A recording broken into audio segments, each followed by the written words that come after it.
I always liked hiking alone. There was something peaceful about being out in the woods by myself, away from noise and people.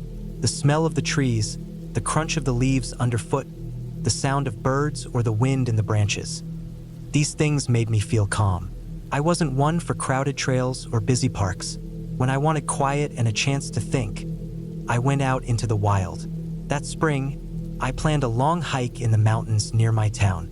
There was a trail that climbed up along a ridge, leading to a lookout point far above the valley below. I had done parts of it before, but never the whole route in one trip. I packed my bag the night before: water, snacks, a first aid kit, a map, compass, flashlight, a jacket, and a knife. I wore good boots and carried a sturdy walking stick. I felt prepared. The morning started clear and cool. The air smelled fresh with a faint scent of pine and damp earth from the rain that had fallen the day before. I left my car at the trailhead just as the sun was rising. The sky was pale blue, and the birds sang their early songs. I checked my map one last time and set off, my boots hitting the dirt path with a steady rhythm. The trail started easy, winding through thick trees and patches of wildflowers. I noticed little things: the way the sunlight filtered through the leaves, the tiny ants marching along a fallen log, the distant hum of a stream. The forest was alive with small sounds that seemed almost louder because I was alone. After a couple of hours, the trail grew steeper. The trees thinned out, and I could see more of the mountain around me. I paused often to catch my breath, drink water, and look around. The valley below was a patchwork of green fields and houses, far away but clearly visible on clear days like this. The ridge ahead looked rocky and jagged, but I was excited to reach the top. Around midday, the weather started to shift. Clouds moved in quickly, gray and heavy. The wind picked up, carrying a chill that made me pull my jacket tighter. I thought about turning back, but I was not far from the lookout now. I told myself I could make it and be back before dark. The trail became rougher, narrower. Loose stones and broken branches made footing tricky. I moved carefully, testing each step with my stick. A few times, small rocks slid under my boots, forcing me to steady myself. I felt a knot of tension building, but I pushed it down. This was just part of hiking. I had done tougher trails. Suddenly, I heard a sharp crack behind me. I turned quickly, heart pounding, but saw nothing but the trees swaying in the wind. Maybe a branch falling. I told myself not to be jumpy. Still, I glanced over my shoulder more often after that. By mid-afternoon, the clouds were thick and low. The sky was a dull gray, and the light dimmed. The wind howled through the trees, sometimes whipping up leaves and dust. I checked my map again and realized I had passed a marker. I must have missed a turn somewhere. I stopped to figure out where I was. The map showed a junction I had planned to take, but the trail I was on kept climbing straight up the ridge. I didn't want to go the wrong way, but the signposts here were old and hard to read. The rain started lightly, drops pattering on my jacket and the leaves. The trail ahead looked steeper and more dangerous. Large rocks jutted out, and the dirt was muddy. I debated turning back. Then, I noticed fresh footprints in the mud. Someone had passed here recently. That gave me a small hope that I wasn't totally lost. I pushed on. The rain grew heavier, turning to a steady drizzle that soaked through my jacket. The path became slippery, and I had to use my hands to steady myself on rocks. The wind gusted strong, making it hard to keep balance. At one point, I slipped and fell hard on my side, scraping my arm and leg. I bit back the pain, cleaned the cuts with water from my bottle, and wrapped them with a strip of cloth from my shirt. I checked the time. It was late afternoon now, and the light was fading. I still hadn't found the lookout. I was starting to feel tired, cold, and hungry. My water was running low. I decided to stop and rest under a large tree. The wind rattled the branches above me. The forest was darker now, and the rain made everything blurrier. I tried to keep my spirits up, reminding myself this was an adventure, and I could find my way back. After resting, I tried to get my bearings again. I looked at the map by flashlight, but the wet paper was hard to read. My compass was spinning strangely, probably because of the metal in my walking stick. I realized I might be off course. The trail ahead looked worse. The ridge narrowed sharply with steep drop-offs on either side. I felt a sick knot in my stomach. The wind was stronger here, colder. The trees were sparse and twisted by the weather. My boots slipped several times on loose gravel. Every step was a test. I kept moving slowly. Then I heard it, a low rumble from the rocks above. My heart jumped. Pebbles and small stones started to fall down the slope next to me. I looked up and saw a small rock slide coming my way. I ran as fast as I could along the narrow ridge, trying to get past the slide. Rocks pelted around me, some hitting my backpack, others landing close by. I dodged and stumbled, my breathing ragged and wild. When I got past the slide, I collapsed, shaking with fear. I knew I couldn't stay here. I had to get down, back to safety. But the way down was tricky. The trail was slippery, steep, and full of loose rocks. The rain made it worse. I started to descend carefully. After about half an hour, the rain stopped, but the clouds stayed heavy. The wind died down too, leaving an eerie stillness. I noticed the forest below looked denser and darker, and the valley was hidden by mist. As I moved through the trees, I realized I had lost the trail entirely. I scanned the ground for signs, broken branches, footprints, anything. But the forest floor was soft and wet, and the rain had erased many tracks.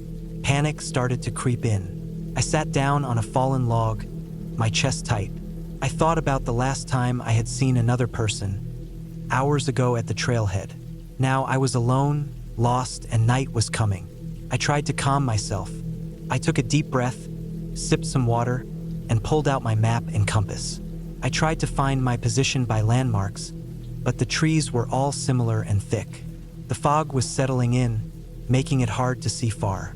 I stood up and picked a direction that seemed to slope downward. I hoped it would lead to the valley or road. I started walking slowly, stepping over roots and rocks, moving through bushes and low branches. The forest felt heavy and quiet. No birds sang, no animals moved. The mist wrapped around me like a cold blanket. My boots were soaked, and my legs ached. I felt a strange loneliness and fear that I couldn't shake. After an hour or more, I came across a small creek. The sound of running water was comforting. I followed the creek downstream, thinking it might lead to a larger river or road. The path along the creek was muddy and narrow. I slipped a few times, grabbing tree trunks to steady myself. The sun was almost gone, and the fog thickened. I realized my flashlight batteries were weak, and I didn't have a backup. The creek twisted and turned, and I lost sight of the trail altogether. I was walking blindly, guided only by the water and hope. Then, as darkness fell, I heard a faint noise ahead, something like footsteps crunching on leaves. My heart jumped again. I stopped and listened. The sound faded. I moved cautiously, trying to stay quiet. Suddenly, a shadow appeared through the mist. A man. He looked rough, wearing dark clothes soaked from the rain. He didn't speak or move toward me, but just stood there, watching. I felt a chill run down my spine. I held my walking stick tight and took a step back. The man didn't follow. After a moment, he disappeared into the trees. I didn't stop to think. I turned and ran along the creek as fast as I could in the dark, dodging roots and rocks. My breath came fast and hard. I didn't look back. After what felt like forever, the forest started to thin. The trees gave way to open ground, and I saw faint lights in the distance. A road, cars, people. I stumbled out of the trees onto a dirt road. My clothes were torn, muddy, and wet. I was cold, tired, and scared, but I was safe. I walked along the road until a car stopped. The driver helped me call the police and get warm. Later, they told me I had been missing for almost 12 hours. The man I saw was never found. Police thought he might have been a hiker or hunter, but something about his behavior was strange. Maybe he was lost too or had darker reasons for being there. After that day, I never went hiking alone again. I learned that nature is beautiful but also unpredictable and dangerous. You can plan all you want, but sometimes things go wrong. And when you are alone, the fear is real and sharp. I still remember every step of that day. The cold rain, the slipping rock.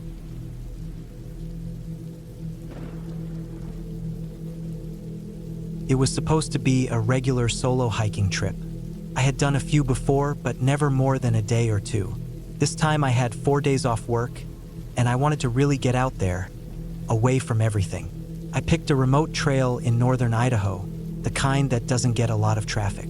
I studied the topographic maps and marked a route through forested hills, past a couple of small lakes, and over a ridge that led into a deep valley where I planned to camp for 2 nights before making my way back out. I brought all the basics: tent, sleeping bag, stove, extra food, extra clothes, bear spray, GPS, paper maps, compass, the works. I left my car at the trailhead around noon on a Thursday. The first few hours were easy.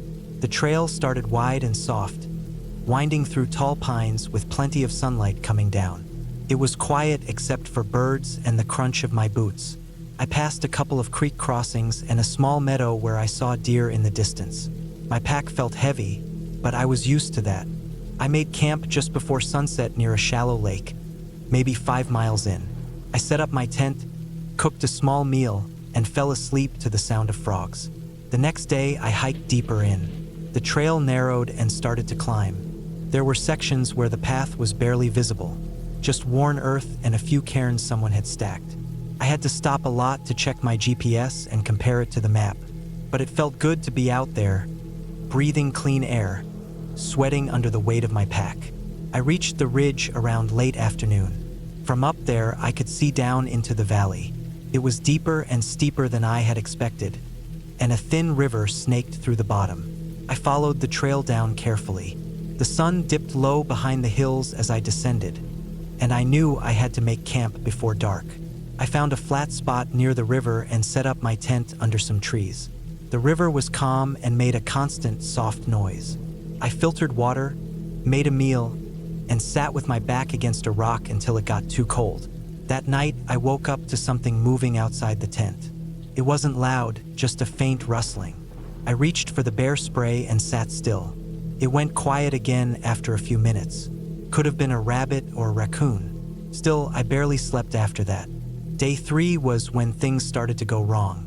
My plan was to explore the valley a bit, then make a loop back toward the ridge by a different route. I packed light that morning and left most of my gear in the tent. The trail was faint, and after a while it disappeared altogether. I kept going, following the map and terrain. I walked along the river, climbed up a slope where I thought the path should be, but I couldn't find it. I kept pushing forward, assuming I'd pick up the trail again. Around midday, I realized I'd gone too far off.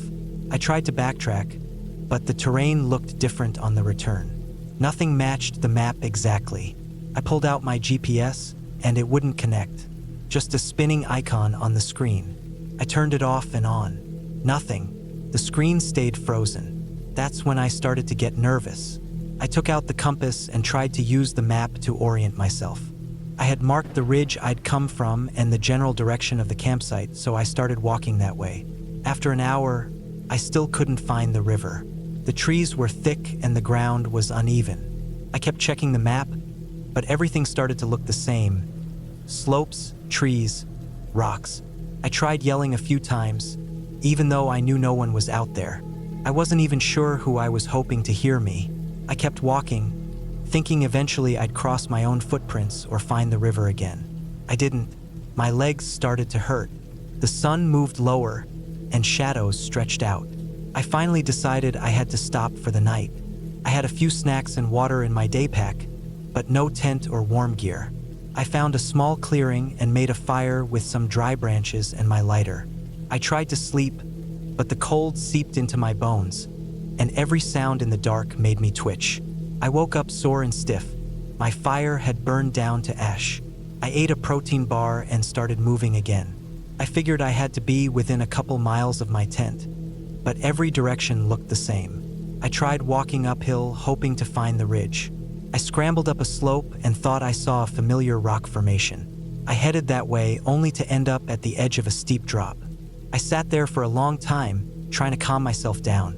That was the first time I really thought I might not make it back. I rationed my food and water. I had a few energy bars, a small bottle of filtered water, and some iodine tablets. I started marking trees with my knife so I wouldn't walk in circles. I kept moving during the day and stopped before sunset. I made fires when I could, though some nights I couldn't find enough dry wood. My throat was dry, and I got lightheaded sometimes.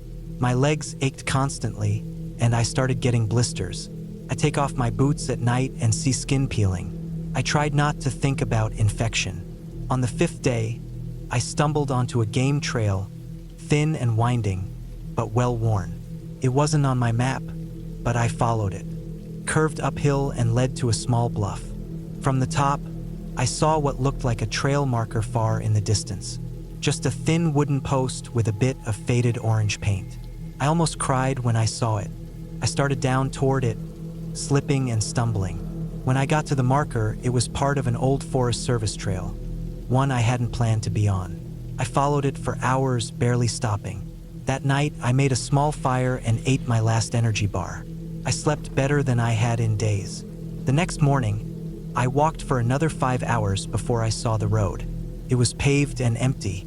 I dropped my pack and sat down in the gravel. Pickup truck came by an hour later. The guy driving was a hunter heading into the hills. He gave me water and a ride back to the trailhead where my car was still parked.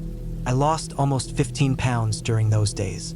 I had blisters, sunburn, and a sprained ankle I didn't notice until I got home. But I was alive. I learned more on that trip than I ever wanted to about how fast you can lose control out there. I still hike, but I stick to well-traveled trails now, and I carry a backup for my GPS. I never assume I'll just find my way again. I learned how easy it is to disappear, even when you think you're prepared. That trip changed everything about how I hike, and I haven't gone solo since.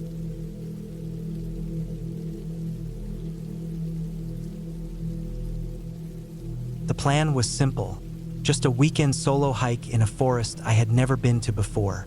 Nothing fancy, just me and the trail, away from the noise of the city and the hum of everyday life. I was looking forward to the quiet, the fresh air, and the chance to clear my head. I packed my backpack the night before with all the essentials: a tent, sleeping bag, some canned food, a water filter, a map, compass, first aid kit, and extra batteries for my headlamp. I wanted to be prepared but not weighed down. I double-checked everything, feeling that usual mix of excitement and nervousness that comes before a solo trip. The morning started cool and crisp, a slight chill in the air that hinted at the coming fall. The sky was a clear blue, and the sun was just rising when I parked my car at the trailhead. The parking lot was mostly empty except for a few other cars scattered here and there, but the quiet was comforting. I tightened my boots, slung my pack over my shoulder, and started down the dirt path. The forest was alive with sounds: the rustling of leaves, birds calling, the distant snap of twigs as small animals moved through the underbrush. The trail was marked clearly at first, a narrow path winding between tall pines and oaks. The ground was soft underfoot, covered with a blanket of fallen leaves and pine needles. I passed a small creek bubbling over rocks, the water clear and cold. I stopped for a moment, crouching by the edge to fill my water bottle. The air smelled fresh, earthy, like the forest itself was breathing around me. I took a deep breath and started walking again. Hours passed as the trail led me deeper into the woods. The terrain grew rougher with steeper inclines and rocky patches. The sun climbed higher, warming my back through the thinning canopy. My legs ached slightly, but the rhythm of walking kept my mind steady. I kept an eye on the map and compass, making sure I was on the right path. The trail signs were less frequent now, just small wooden markers nailed to trees, sometimes faded or damaged. By mid-afternoon, I reached a clearing that looked like a good spot to set up camp. A flat area surrounded by tall trees, with a small patch of grass and a fire ring made of stones. I unpacked my gear, pitched the tent, and gathered some dry wood for a fire. The quiet here was deeper, almost heavy. No birds, no rustling in the bushes, just silence. As I started the fire, I noticed something odd. A set of footprints near the edge of the clearing, partially covered by leaves. They were too big and deep to be from a deer or any small animal. They looked like boot prints, but I couldn't be sure. I scanned the area but saw no sign of anyone else. Maybe a hunter or another hiker who had passed through earlier. The fire crackled as I prepared my dinner, just canned beans heated over the flames. I ate slowly, listening for any sounds, but the forest stayed still. I brushed the thought of the footprints aside. Maybe it was nothing. Night fell quickly, the darkness closing in like a blanket. I zipped up my tent and settled inside, the warmth from the fire fading fast. I lay on my sleeping bag, my headlamp nearby, the beam strong but limited in reach. The forest at night was different. Every sound seemed louder, every shadow deeper. I kept my phone close, though I had no signal out here. Hours passed. I woke to a noise, a faint rustling outside the tent. My heart jumped. I stayed still, listening. The rustling stopped. Then I heard it again. Footsteps this time, slow and deliberate, circling the tent. I held my breath, clutching my flashlight. The beam shone through the thin tent fabric, but I saw nothing. I told myself it was probably an animal, a raccoon or something, but the footsteps were too heavy, too slow. I stayed awake the rest of the night, my mind racing. Morning came with a pale gray light. I unzipped the tent and stepped outside. The footprints were back, fresh and clear now, circling the tent twice. They were big, wide, and made by heavy boots. Whoever had been out here was close. I checked my gear and decided to pack up quickly and leave. The trail was safe, I told myself. I just hiked back. I started walking, but the path seemed different somehow, less familiar. The markers were harder to find. The forest around me thickened, the trees closer together, blocking more sunlight. The trail grew faint and rocky. I checked the map and compass again and realized I must have missed a turn somewhere. Panic crept in. I stopped and tried to find the trail, but it was gone, swallowed up by the underbrush. I walked in circles, trying to find anything familiar. My legs were tired, and my heart pounded. I called out, but my voice was swallowed by the forest. The sun began to set again, and I was still lost. I decided to climb a nearby hill to get a better view. I scrambled up the rocks, my hands and feet slipping on loose gravel. At the top, I could see the forest stretching in all directions. Endless green, broken only by a faint plume of smoke rising in the distance. That must be a campsite or a ranger station. Relief washed over me. I carefully marked my direction and started down, aiming for the smoke. But the forest had other plans. The descent was steep and slippery. I lost my footing and fell hard, scraping my arm and twisting my ankle. Sharp pain shot through my leg. I tried to stand but collapsed back onto the dirt. My ankle was swollen and painful. I was alone, injured, and miles from anywhere. I tried to stay calm. I knew I had to rest, so I found a sheltered spot under a large tree and laid down. The night came faster than I wanted. The temperature dropped. I wrapped myself in my jacket and tried to stay awake, listening for sounds. But the silence was heavy, and every small noise made me jump. Around midnight, I heard the footsteps again, slow and heavy, coming from the direction of the smoke. They stopped nearby, and I heard breathing. I held my breath and stayed still. The footsteps moved away, disappearing into the darkness. I spent the rest of the night shivering and waiting for morning. When dawn broke, I managed to hobble down the hill, moving as carefully as I could. The pain in my ankle was sharp, but adrenaline kept me going. I followed the smoke, and after a long, slow walk, I found a dirt road. I waited there, hoping for a passing car. Hours passed. Just as I was about to give up hope, a truck appeared on the road. I waved my arms frantically. The driver stopped, and I collapsed into the truck, exhausted and relieved. I told him where I was, and he called for help. The rescue team arrived later that day. They patched up my ankle and drove me back to safety. Looking back, I realized how close I came to something far worse. Getting lost forever, injured and alone in the wild. The footprints, the footsteps at night, they were from a hunter who had been nearby, following his own path. Not friendly, but not dangerous either. Still, they were a warning, a reminder that the forest is alive and unpredictable. I learned that nature demands respect and preparation. Never underestimate the power of being truly alone, without clear paths or help nearby. That hike changed me. I don't take the wilderness lightly anymore. It's beautiful, but it's wild, and it always will be.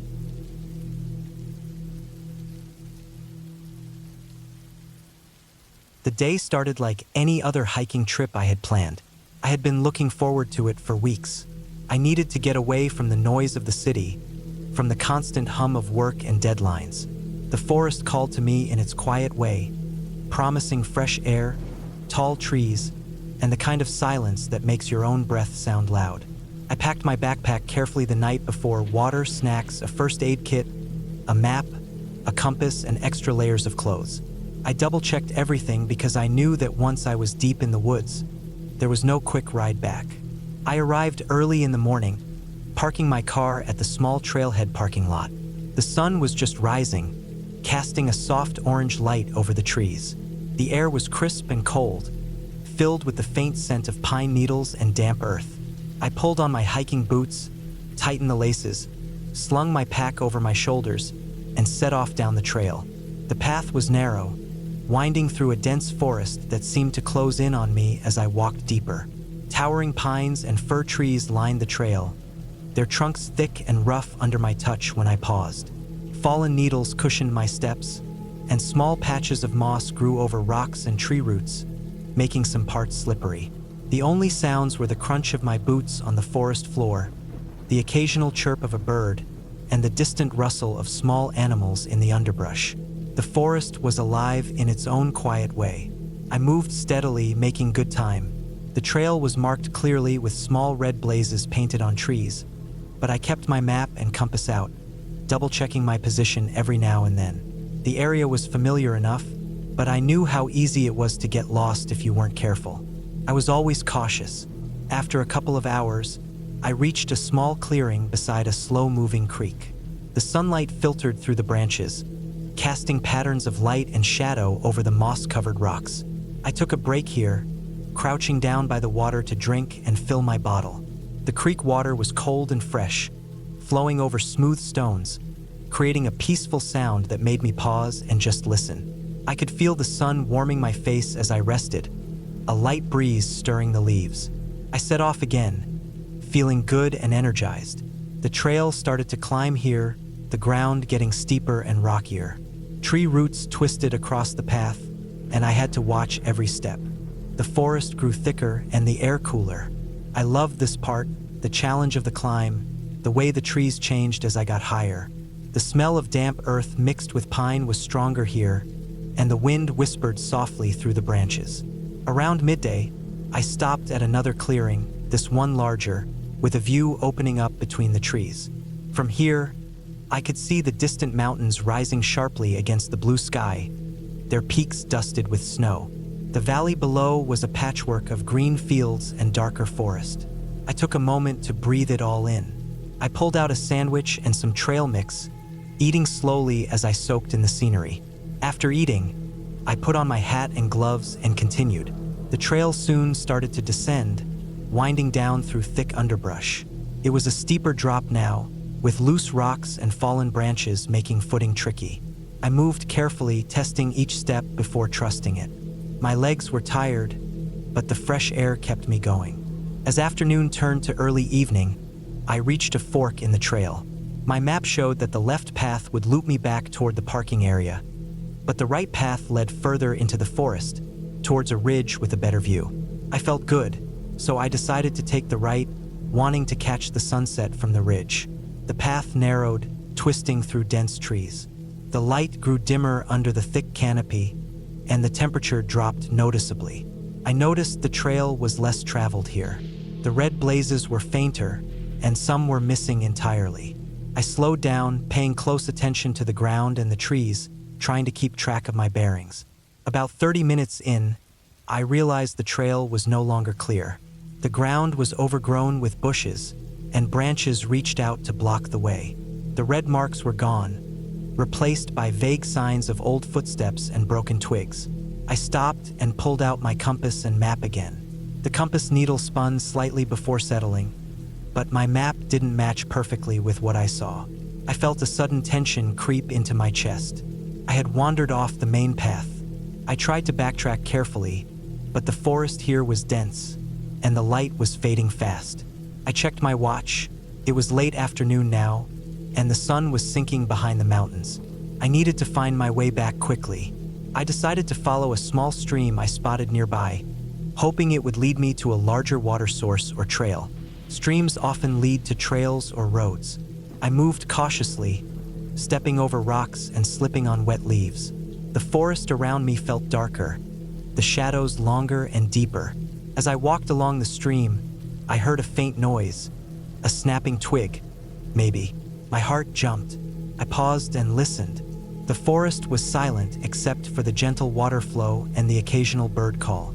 I told myself it was just a deer or some small animal moving through the bushes, but the feeling of being watched stayed with me. I kept moving, but my steps slowed. The forest seemed to close tighter around me, blocking the light and making it hard to see. My legs ached, and my pack felt heavier with each step. I realized I hadn't taken a drink in a while and stopped to sip water. The cold water helped clear my mind a little. Suddenly, the stream disappeared into a rocky patch. I looked around. No path, no clear way forward. I checked the compass and tried to orient myself. The sun was almost gone now. The sky was a dark orange, turning quickly to gray. The forest had gone completely quiet. I knew I had to set up camp for the night. There was no way I could find the trail before dark. I looked for a flat spot, something sheltered from the wind. After a few minutes, I found a small clearing surrounded by tall trees and some fallen logs. The ground was soft with pine needles, and there was enough space to pitch my sleeping pad. I unpacked slowly, careful not to waste energy. I set up my sleeping pad, pulled out my emergency blanket, and dug around for some dry wood. I managed to gather enough small twigs and branches to build a small fire. Starting it wasn't easy. The wood was damp, and the wind was picking up. After several attempts and some frustration, a small flame caught, then grew steadily. The fire's warmth was a relief. I sat by the fire, trying to calm myself.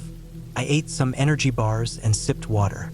The forest around me was dark now, the trees black silhouettes against the deepening sky. The stars started to appear, faint at first, then bright. The quiet was overwhelming. I kept thinking about how I got here. I was careful, but even careful wasn't enough sometimes. Nature didn't forgive mistakes. I wondered if someone would come looking for me, but I hadn't told anyone exactly where I was going. That was a mistake. As the night wore on, the temperature dropped. I wrapped myself in the emergency blanket and settled as close to the fire as I dared. The crackling of the flames was comforting but also sharp in the silence. Every little noise made me tense. The rustle of leaves, the snap of a branch, the distant call of an owl. My mind raced, imagining all kinds of dangers. Animals getting lost forever, freezing. Around midnight, a new sound reached my ears. Faint at first, then clearer. Footsteps. Someone or something was moving slowly, carefully, nearby. I froze, my breath catching. I scanned the darkness beyond the firelight.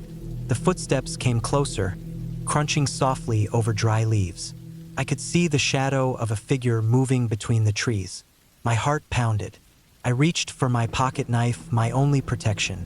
The figure stopped just beyond the firelight. I could barely make out a shape. A man, tall, wearing dark clothes, moving quietly. He didn't say anything. He didn't make a sudden move. Just watched. The seconds stretched painfully. I debated running, but I knew in the dark I'd lose my way completely. The figure stepped back and vanished into the trees. I stayed awake the rest of the night, listening, tense, alert. At first light, I packed up quickly, leaving no trace of my fire. I retraced my steps to the stream and tried again to find a recognizable trail. The forest was still thick, but the morning light helped. I used my compass and map obsessively, marking my progress carefully. Hours passed. My legs were sore, and my water was running low. The sun rose higher, and the forest began to feel less oppressive. Then, finally, I heard the faint sound of voices and footsteps ahead. I followed the noise and soon reached a well-worn trail. Relief flooded through me. I followed that trail all the way back to the parking lot. When I finally saw my car, I sank down, exhausted but grateful. I was safe. That day taught me how quickly nature can turn from peaceful to threatening, how small mistakes can put you in danger, how important it is to be prepared and to tell someone exactly where.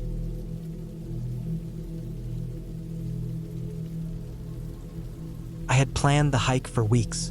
The weather looked stable, the forecast promising clear skies and moderate temperatures. My gear was all packed carefully the night before. A sturdy backpack with a tent, sleeping bag, enough food for 4 days, water bottles, a filter, a map, compass, flashlight, a small first aid kit, and extra clothes. I always took safety seriously when hiking alone. It was something I had done many times before, but this time I chose a trail that was less traveled. The trailhead was hidden deep in the national forest, a path that had seen fewer hikers, winding through dense woods and steep hills. The idea of solitude and challenge was what attracted me. I set off early in the morning, the sun barely above the horizon, casting a soft glow through the thick trees. The air was crisp, carrying the scent of pine and damp earth. The ground beneath my boots was soft and uneven with roots and fallen leaves. I moved steadily, my backpack heavy but well-balanced. The sound of my breathing and the crunch of leaves underfoot were the only noises for miles. The first day passed without incident. I followed the map closely, using my compass to keep a steady direction. The trail was marked with faded paint blazes on trees, enough to guide me if I kept my attention sharp. Occasionally, I crossed small streams, the water cold and clear. I refilled my bottles at a spring I found just before noon, grateful for the pure taste.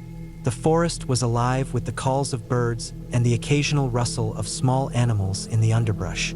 By late afternoon, I reached a clearing on a ridge. From there, I could see the valley below, a patchwork of trees stretching to the horizon. The wind picked up, cool and steady, and I set up camp near a cluster of rocks. I took my time to build a small fire, cooked a simple meal, and watched the sky darken to a deep blue, stars beginning to appear.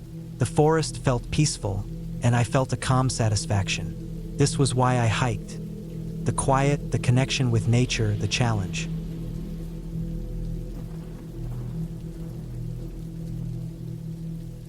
I never planned to go hiking alone. It was never something I thought I'd do willingly, but the urge to get away from everything, to push myself beyond my usual boundaries, grew stronger than any hesitation.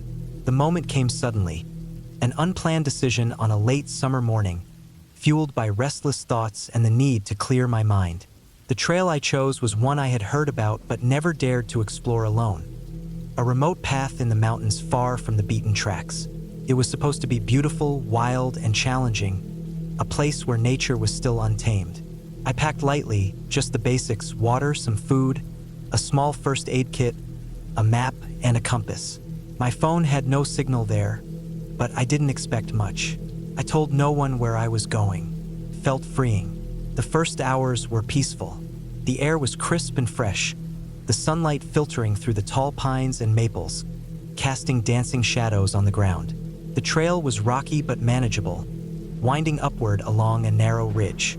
I felt alive, each breath filling me with a quiet calm. Birds sang overhead, and a few small animals darted through the underbrush. I moved carefully but steadily, stopping now and then to admire a view or catch my breath. After a few hours, the trail became steeper and less defined. The trees grew closer together, and the undergrowth thickened. I paused at a small clearing and took a long drink from my water bottle. The quiet was deep, almost too deep, as if the forest was holding its breath. I checked the map again and confirmed my direction. Everything seemed right. I pressed on. The sky had started to cloud over by late afternoon. The weather forecast I had checked earlier said a chance of rain, but I thought I had enough time to make it back to the trailhead. I didn't bring a rain jacket. It was a mistake, but I hoped to avoid any serious weather. As I climbed higher, the wind picked up. The trees swayed, and loose leaves and small branches scattered across the path. I slowed my pace, eyes scanning ahead. The trail was harder to follow now. Some markers were missing or faded, and several parts were blocked by fallen logs or heavy brush. I had to step carefully to avoid twisting an ankle on the uneven rocks. I noticed that the forest seemed strangely quiet. The birds were gone, and I hadn't seen any animals for a while. A knot of unease settled in my stomach. I told myself it was just the weather or the time of day. Still, I moved cautiously. After another hour of slow walking, the rain started light at first, then heavier. The trees offered some cover, but soon I was soaked. The dirt trail turned to thick mud, making my footing slippery and treacherous. I considered turning back, but wasn't sure if I could find my way down in the dark. My phone remained dead, no signal at all. The compass was still working, but without clear landmarks, it was difficult to be confident in my direction. I knew the sun would set soon, and that made me anxious. I found a spot under a large pine and tried to make a small shelter with my rain poncho, but the wind tore at it.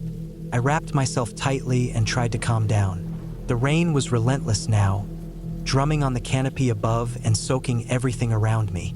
As the light faded, I realized I had lost the trail. The muddy footprints I had been following disappeared in the fresh rain. My heart raced. I tried to retrace my steps, but every direction looked the same, dark, wet, and tangled with branches. I moved slowly, listening carefully.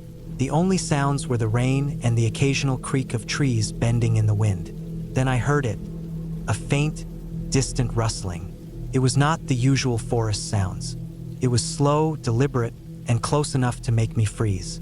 I scanned the dim woods but saw nothing. The rustling grew louder, moving closer, breaking branches and crunching leaves. I gripped my backpack straps tightly, trying to steady my breathing. Something was out there, and I didn't know what. The thought of wild animals crossed my mind. Bears? Mountain lions? I remembered the small bear spray in my pack and reached for it with trembling hands. The rustling stopped suddenly, leaving an eerie silence. I decided to climb a nearby tree for safety, though it was slippery and difficult in the dark rain. My hands and feet were numb with cold, and I struggled to find solid holds. Finally, I managed to settle on a sturdy branch a few meters above the ground. From that vantage point, I could see a faint glow through the trees, headlights, maybe, or a flashlight beam. It gave me a small hope of rescue or company. I called out softly, but the rain swallowed my voice. No answer. The rustling started again, now coming from below the tree. I saw a large shape moving slowly through the underbrush.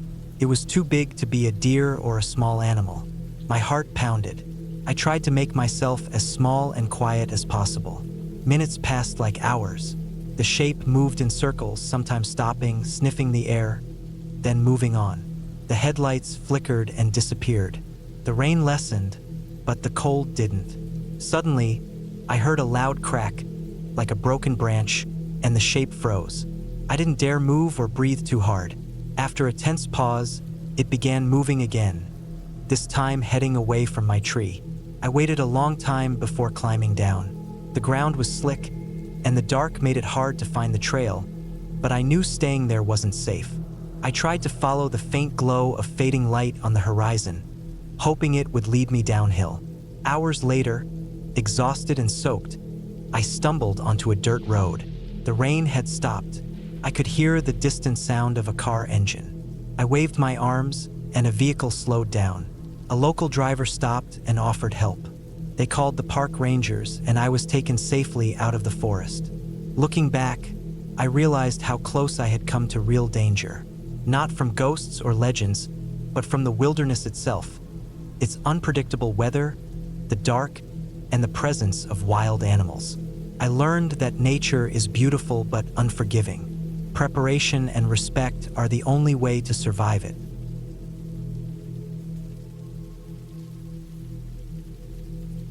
I went on a solo hiking trip last September.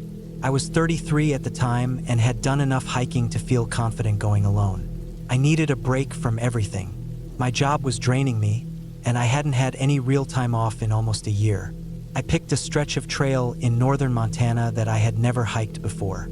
It wasn't super remote, but it was far enough from town that you'd be on your own for most of the hike. The trail wound through parts of the forest that didn't get much foot traffic, but it wasn't totally off the grid either. That's what I wanted. Quiet but not reckless. I arrived the night before and slept in my truck at the trailhead. It was early fall, so the air was crisp but not freezing. I had packed my gear carefully. Food, water, map, compass, GPS, bear spray, basic first aid, everything I normally took. I always double-checked. I had planned to hike about 20 miles in and back over 3 days. The idea was to find a spot near the halfway point, set up camp, spend the next day exploring some side trails, and then return on the third day. The first day started out great. The trail was quiet and the trees were just starting to change color. The air smelled like pine and damp leaves. I saw a few deer and one fox early on. I kept a good pace, stopping now and then to drink water or eat a snack. Around mile 10, I found a small clearing next to a stream and decided to set up camp there for the night. The sound of the water was peaceful, and I was far enough from the main trail that it felt private. That night I had a small fire, ate a freeze-dried meal, and read for a bit before climbing into my tent. I felt calm. I slept pretty well that night, even though I woke up once around 2 a.m. to what sounded like sticks breaking. It wasn't anything that unusual. Animals move through the woods all the time. I listened for a bit but didn't hear anything else, so I went back to sleep. The second day, I left my main pack at the campsite and just carried a day pack with some food, water, and basic gear. I followed a narrower trail that branched off the main one. It climbed higher into the forest and became more rugged. I noticed that the trees were denser and taller in this area. The undergrowth was thicker too. After about an hour, the trail started to fade. It was still visible, but it was obvious fewer people had been out this way. I kept going, stepping over fallen branches and ducking under low limbs. I figured I'd go a little farther, have lunch, and then turn around. Around midday, I came to a rocky outcrop with a decent view of the valley below. It was beautiful. The sky was a deep blue, and I could see for miles. I sat down to eat and rest. That's when I noticed something. There was a path, not a trail, running through the trees a little way down the slope. It looked like it had been made by something heavy moving through repeatedly, not by people walking. At first I thought it might be a game trail, but it was wider than usual and the vegetation was mashed down in an odd pattern. I watched it for a while, trying to make sense of it. Then I realized something else. There were drag marks, not deep but clear, like something had been pulled along the ground. I don't scare easily, but something about it made me feel cold. I told myself it was probably nothing. Maybe a bear had dragged a deer through there. It happens. Still, it didn't sit right. I took a couple of photos and made a mental note of the spot. Then I headed back toward my camp. On the way down, I felt like I was being watched. I kept glancing over my shoulder, even though I didn't hear anything. I chalked it up to nerves. I moved quicker, trying not to let my imagination get the better of me. When I got back to camp, everything was where I left it, but I still couldn't shake the feeling. That night, I couldn't sleep. Every time I closed my eyes, I'd hear something in the woods. Not loud, but steady. Footsteps, maybe? Couldn't be sure. I kept the bear spray within reach and left my boots on. I didn't want to be caught unprepared. Just before dawn, I thought I heard breathing outside the tent. Not an animal snuffling or moving around, breathing. Human. I held my breath and stayed perfectly still. It lasted maybe a minute, then it was gone. When the sun came up, I unzipped the tent slowly and stepped outside. Nothing was out of place. No footprints. No signs of anything. I ate quickly, packed up, and decided to cut the trip short. I didn't want to risk another night out there. I planned to hike the full 20 miles back in one day. It'd be long, but I'd done it before. The trail felt different on the way back. Not just because I was tired. I kept hearing things behind me, sticks snapping, leaves rustling. Every time I turned around, there was nothing there. Once, I thought I saw someone just off the trail, standing behind a tree. But when I looked again, it was just shadows. I picked up the pace. I stopped less, moved faster. My legs started to ache, but I didn't care. I just wanted to get out of the woods. Around mile 15, I came to a fork I didn't recognize. That confused me. The trail was supposed to be straightforward. One direction in, one direction out. I pulled out my map, double-checked. According to the map, the fork shouldn't have been there. I stood there for a while, trying to figure out which way was right. The left path looked more worn, like more people had used it. The right one looked newer. I chose the left, figuring it was more likely to be the main trail. I followed it for about a mile before I realized something was wrong. The terrain didn't match the map anymore. There were more rocks and the slope was off. I stopped, tried to get my bearings. The GPS was acting up, kept losing signal. I waited, tried again. Still nothing. I turned around to backtrack, but the trail behind me looked different too. I started to panic a little. My heart was pounding. I knew I had to stay calm. I marked the spot with a piece of orange tape from my pack and headed back the way I came. After maybe half an hour, I found a tree I recognized. Relief washed over me. I was back on the right trail. I didn't slow down. I forced myself to keep moving even when I was exhausted. Around 6 p.m., I saw the parking area in the distance. I almost cried. My truck was still there, untouched. I threw my gear in the back and locked the doors as soon as I got inside. I sat there for a long time, just breathing. That night, I stayed in a cheap motel a few towns over. I didn't sleep much. I kept replaying everything in my head. The drag marks, the breathing outside the tent, the fork that wasn't supposed to be there, the shadows that looked like people. I couldn't explain any of it, and I still can't. I haven't gone hiking alone since then. I still hike, but always with someone else now. I'm more careful about where I go and what I do. I don't think I was in danger exactly, but something was out there. Something wasn't right. I never reported anything. What would I even say? That I got scared by shadows and noise? I still look at the photos sometimes. That path through the trees with the drag marks. I've shown it to a few friends, and they all say the same thing. It looks wrong. They can't explain it either. I don't need to know what it was. I'm just glad I left when I did. I think if I had stayed one more night, things might have gone very differently. I don't like thinking about that too much. That trip reminded me that nature doesn't care how prepared you think you are. There are still places that feel untouched for a reason. Not every trail should be followed. Not every sound is just an animal. And sometimes the scariest things aren't what you see. They're what you can't explain.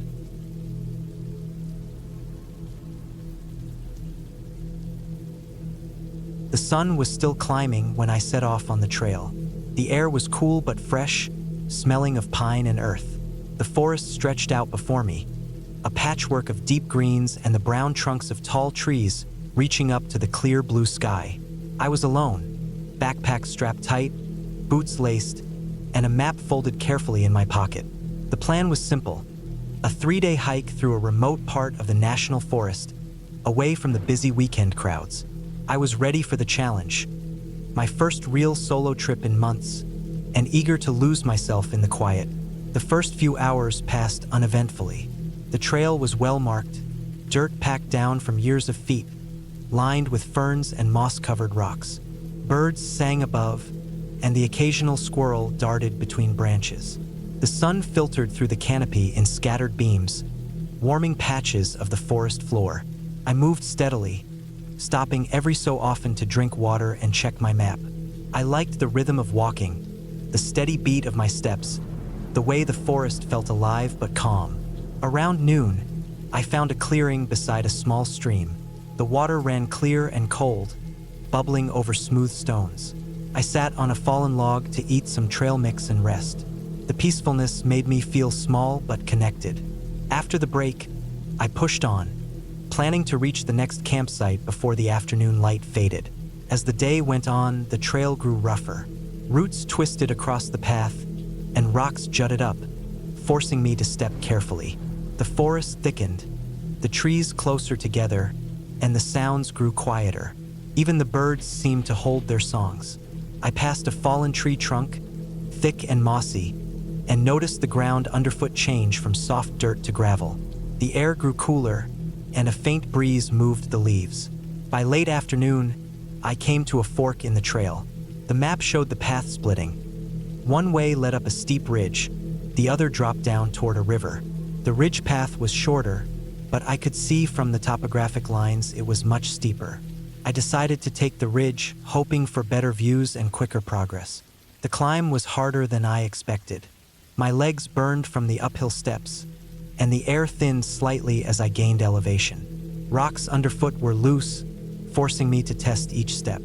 At times, I had to use my hands to steady myself on tree roots or stones. But the forest around me was stunning. Ancient trees draped in moss, patches of wildflowers blooming in hidden pockets of sunlight. The views opened up now and then between the branches. Distant peaks dusted with snow, valleys filled with mist. I made it to the ridgetop just as the sun dipped low. The sky was painted in shades of orange and purple. I paused to breathe and take it in, the quiet stretching out beneath me. But as the light faded, the temperature dropped quickly, and shadows grew long and deep. I found a small flat spot near some rocky outcrops to set up my tent. I worked quickly, aware of the dropping temperature. The forest at dusk was different, silent except for the occasional rustle of leaves or distant animal call. I cooked a quick dinner over my portable stove, the smell of boiling water and instant soup filling the chilly air. After eating, I settled into my sleeping bag, listening to the night sounds. The crack of a branch, the call of an owl far away, the whisper of wind through the trees. Sleep didn't come easily. The forest felt large and unknown, and though I was tired, my mind kept turning over the isolation. I reminded myself I was prepared. Plenty of water, food, a GPS device, and a compass. I wasn't afraid of bears or other animals. I'd read plenty about them and knew how to avoid trouble. Still, being alone made every sound sharper. Around midnight, a sharp noise woke me. A thud nearby, like something heavy hitting the ground. I froze, listening. Nothing else. Just the wind and the faint rustle of branches. I told myself it was a falling branch or an animal moving quietly. Nothing to worry about. I lay back down, pulling the sleeping bag tighter around me. Morning came slow and gray, the sky overcast.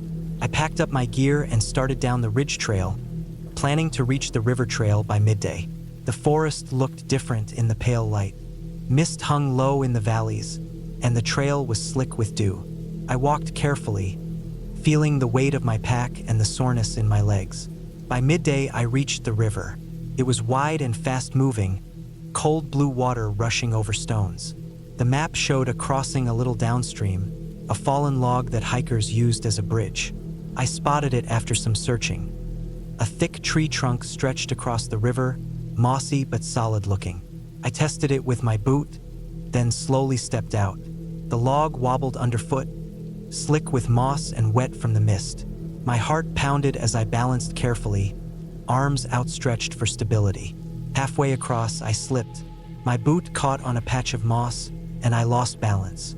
I caught myself, heart racing, and moved slowly to the other side. I breathed hard, relieved. The trail on the other side was rougher, overgrown in places with fewer signs of recent hikers. The forest felt denser, darker. I checked my map again. According to the GPS, I was still on the right path. The afternoon passed in a blur of branches scraping my arms, roots trying to trip me, and the constant sound of the river rushing nearby. I was tired but pushed forward, hoping to reach the next campsite by evening. But the trail grew confusing. There were fewer markers, and some paths looked like they'd been washed out by recent rain. I stopped to rest near a large rock, sitting down with my back to it. The silence was thick. Suddenly, I realized I had no clear sense of direction. The GPS showed my location, but the signal was weak, jumping between points. I pulled out my compass and map, trying to figure out where I was. The forest around me was dense, the canopy thick, blocking much of the sky. I decided to follow the river downstream, hoping it would lead to a known trail or road. I moved carefully along the bank, stepping over roots and loose stones. The water was louder here, rushing faster over rapids. The ground was slippery and uneven. As the hours passed, the light dimmed. The sky turned a dull gray, and the wind picked up. My pace slowed, and fatigue set in deep. I was cold, damp, and my muscles ached from the day's strain. My water supply was running low. Around late afternoon, I spotted something ahead. A faint trail, less overgrown, marked with old, faded signs nailed to trees. Relief washed over me. I followed the trail, feeling hope for the first time in hours. The path wound through the trees, rising and falling, until I reached a small clearing with an abandoned campsite. Old fire rings, rusted cans, and a broken tent frame lay scattered. I searched for any clues about who might have been here or if there was help nearby. There was nothing, just the quiet decay of a site long unused. The place felt eerie, too quiet. No birds, no insects. I felt eyes on me, though I couldn't see anything. I shook off the feeling and pressed on, desperate to find a way out. The trail continued, but soon I came to a dead end. The path was blocked by fallen trees, and the ground dropped sharply toward the river. I scrambled down, looking for another way. The river was swollen from recent rain, rushing faster and wider than before. I looked back at the way I came. No clear route forward, no easy way back. Panic crept in. I sat down on a rock, trying to steady my breath. I was lost. I pulled out my phone for the first time in hours. No signal. I tried again and again. Nothing. The sun dipped toward the horizon. I knew I couldn't stay here overnight without shelter or enough supplies. The forest around me was thick and darkening. I decided to try following the riverbank downstream. Maybe it led to a road or a bridge. I moved slowly, eyes scanning for any sign of civilization. The terrain was rough, the ground slippery and uneven. I stumbled often, my boots wet from stepping in water. As twilight faded into dusk, the forest grew cold and dark. My headlamp was in my pack, but the batteries were weak. I hesitated to use it, hoping to conserve power. The sound of the river was constant, but other noises began. Branches cracking, the rustle of leaves, something moving just beyond sight. I reminded myself to stay calm, that most animals avoided humans and that I was careful not to attract attention. But then I heard it. A low growl, deep and rumbling, coming from the shadows ahead. I stopped, heart pounding, eyes straining in the failing light. The growl came again, closer now. I looked around for a place to hide or climb. The riverbank was steep and slippery, the forest thick with underbrush. The growling turned into a series of guttural sounds. Something large, something dangerous.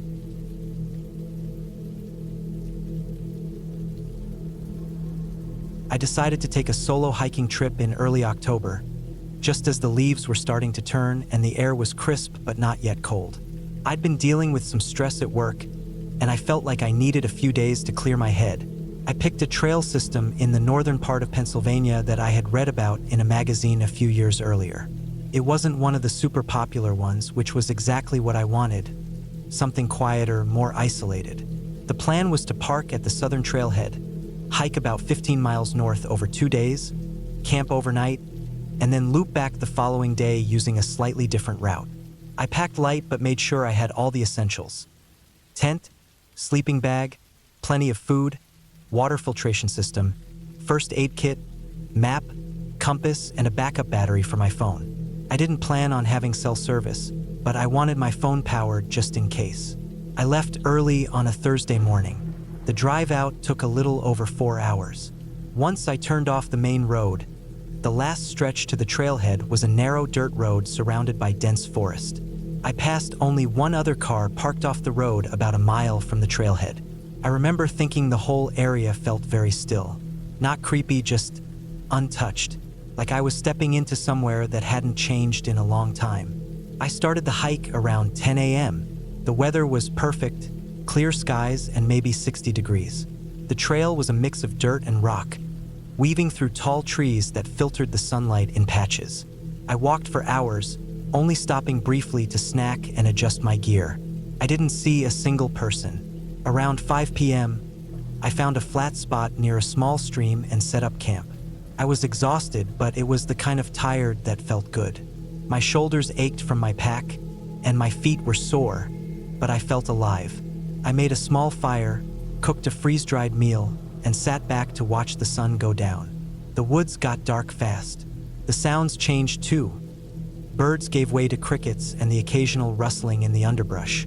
I turned in early, zipped myself into my sleeping bag, and listened to the sounds of the forest as I drifted off. I woke up in the middle of the night to a sound that I couldn't place. It wasn't an animal sound. It was a sharp, repetitive cracking noise, like branches breaking. It was maybe 50 feet from my tent. I stayed still, listening. The sound didn't move. It just kept happening in short bursts, then stopped completely. I held my breath for a while, waiting to hear more, but there was nothing. I eventually convinced myself it was a deer or maybe a tree limb falling. I didn't sleep well the rest of the night. In the morning, I packed up quickly. I still had a long stretch of trail ahead of me. I felt uneasy, but I told myself I was just spooked from being alone. As I hiked, I kept glancing over my shoulder. Nothing was there.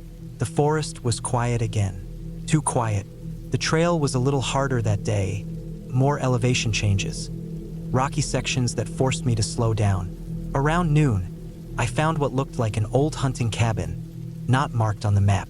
It was maybe 30 yards off the trail, partly hidden by overgrowth. It looked abandoned, weathered wood, windows broken or boarded up.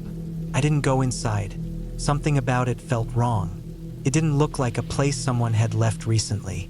It looked like it had been sitting there for decades. I moved on quickly. Not long after, I realized I wasn't on the trail anymore. Somewhere along the way, I must have missed a marker. The path I was on looked like a trail, but it wasn't maintained. The grass was higher, and I saw no signs, no footprints. I checked my map and compass, trying to backtrack, but everything looked unfamiliar.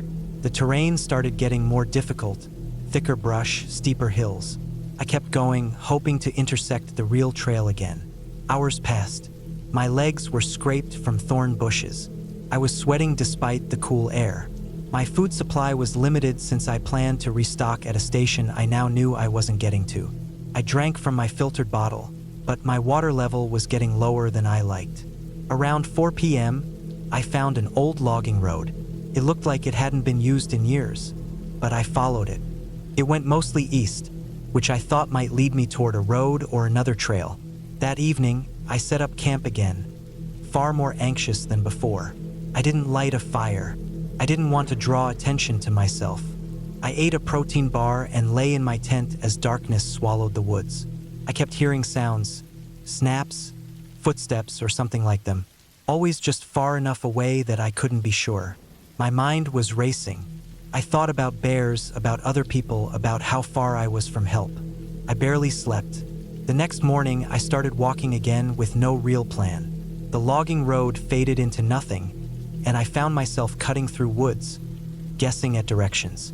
I climbed a ridge to get a better view. All I saw were trees, no roads, no cabins, nothing. My legs were cramping. My stomach growled constantly. I forced myself to eat small portions to make my food last. I found a small creek and refilled my water. Around midday, I came across what looked like a man-made rock pile. It was too neatly stacked to be natural. I saw others like it over the next few hours. Each time I felt worse. I don't know why. There's nothing scary about rocks, but something about the patterns felt wrong, like they were marking something. I started to feel watched. By the fourth day, I was rationing everything. My phone had power, but no signal. I turned it off most of the time to save battery. I felt like I was walking in circles. I saw the same twisted tree trunk twice. My feet were blistered. I started yelling just to hear something human, even if I didn't want to see anyone. I thought I heard something yell back once, but I couldn't be sure. Maybe it was an echo, maybe not. That night, I found a shallow cave and slept inside it. I didn't care if it was safe. I just needed shelter. The next morning, I woke up to find animal tracks near the cave mouth. They weren't big, maybe a coyote, but they were fresh. I moved quickly, forcing myself to walk despite how much everything hurt. Around noon, I finally heard a sound that wasn't the forest. It was a faint humming electrical. I pushed toward it and found a power line. I followed it for what felt like forever until it intersected a narrow gravel road. I nearly cried when I saw it. It wasn't on my map. I didn't know where it went, but it was something man-made, and that was enough. I walked that road for hours until I found a gate and a maintenance shed. No one was there, but there was a phone inside. It worked. I called for help, gave them rough details, and waited. A utility truck arrived about an hour later. The man inside was surprised to see me. He said no one came out here unless they worked for the power company. I didn't tell him everything, just that I got lost hiking and ended up way off course. He drove me to a ranger station where they helped me get in touch with someone who could drive me back to my car. I lost almost 12 pounds in those days. My feet took weeks to fully heal. I still don't know how far I actually hiked. I haven't gone hiking alone since then. I still love the woods, but I respect them more now. Not because of any storybook fear, not because of ghosts or monsters, but because nature doesn't care if you're lost, and once you're off the trail, it's terrifying how quickly everything can look the same. You think you'll be fine. You think you can find your way out. But when you're out there, really out there, you learn how small you are. I was lucky. I know that now, and I don't ever want to test that luck again.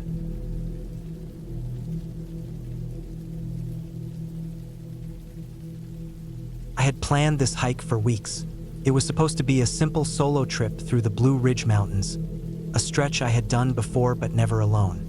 I packed my bag carefully the night before, double-checked all my gear, water, food, map, compass, first aid kit, flashlight, extra batteries, a small pocket knife, and a warm jacket.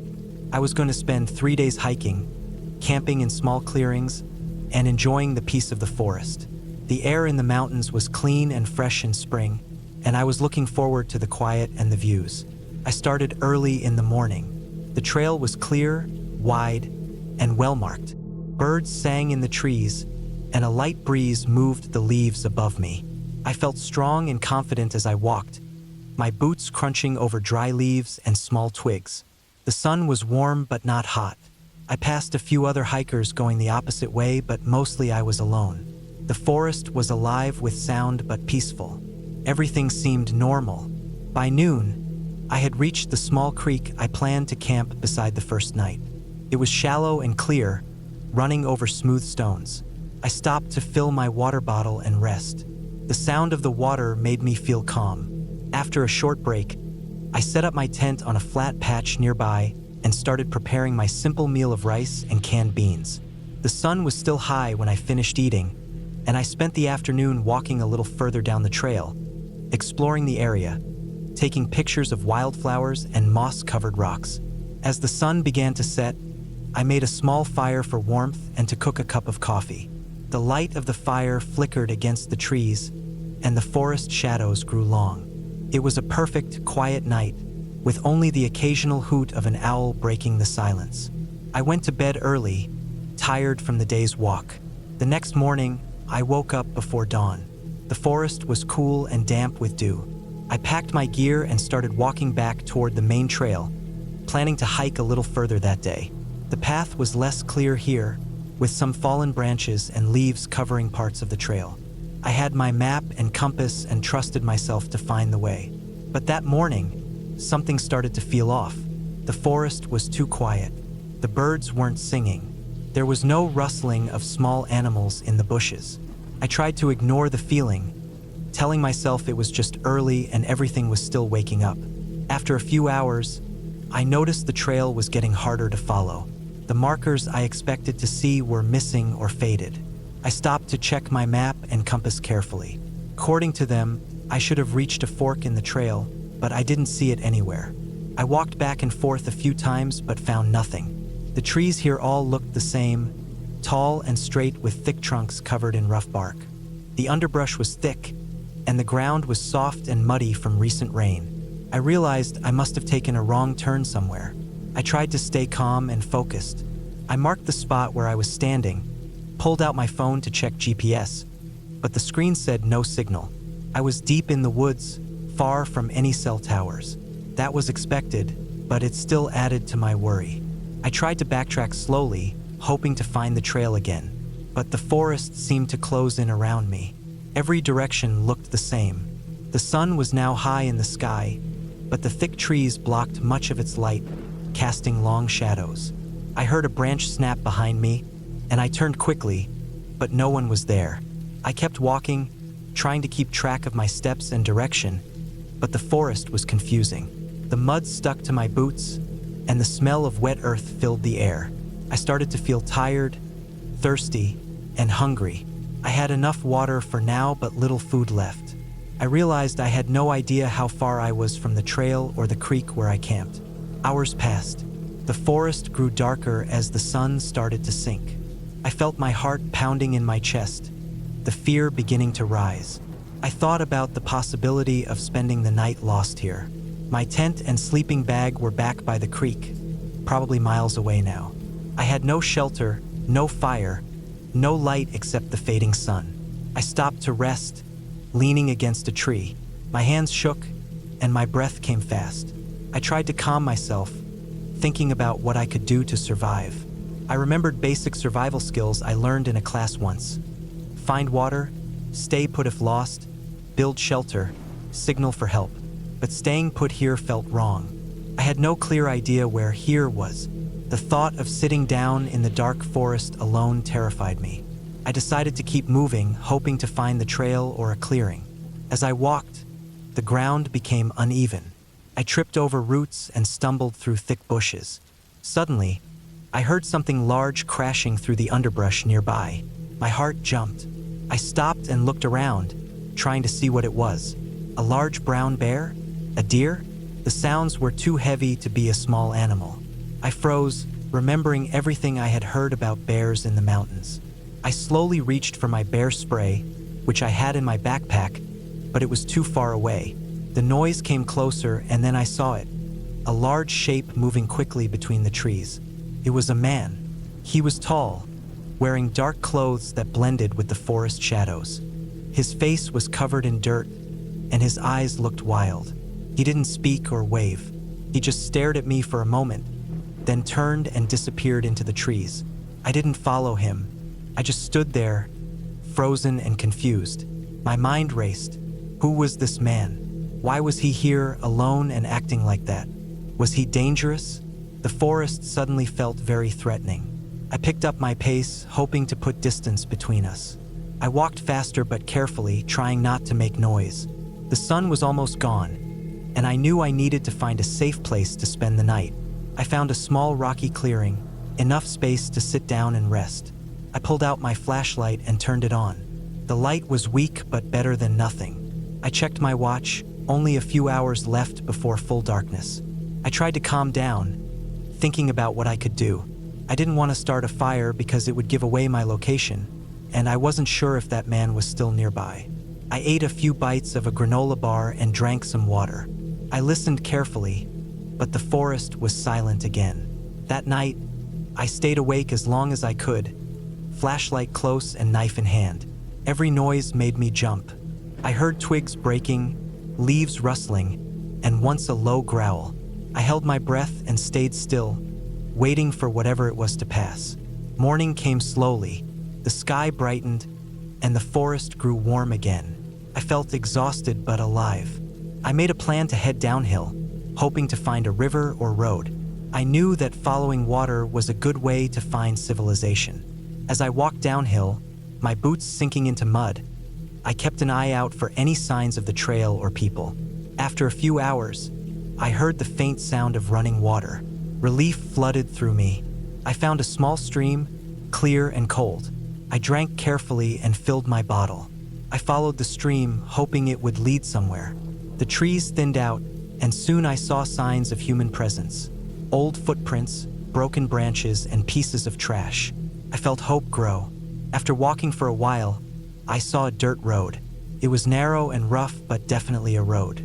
I walked along it, feeling tired but determined. Then, in the distance, I saw a car parked beside the road.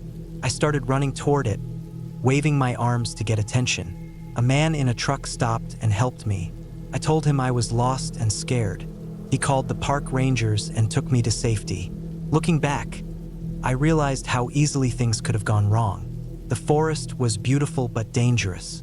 Getting lost was terrifying, and the fear of the unknown, the strange man, the dark woods, made everything worse. I learned to always stay on marked trails, to carry extra gear, and to never underestimate how quickly a simple hike can turn into a fight for survival. The mountains don't care about your plans or your confidence. They only care about the real dangers waiting in the quiet places.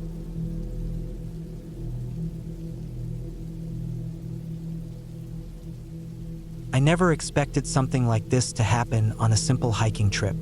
Hiking had always been my way to clear my mind, to breathe fresh air, and escape the noise of everyday life. I had done dozens of hikes before, some long, some short, but this one was different. It started off normal, just like any other day.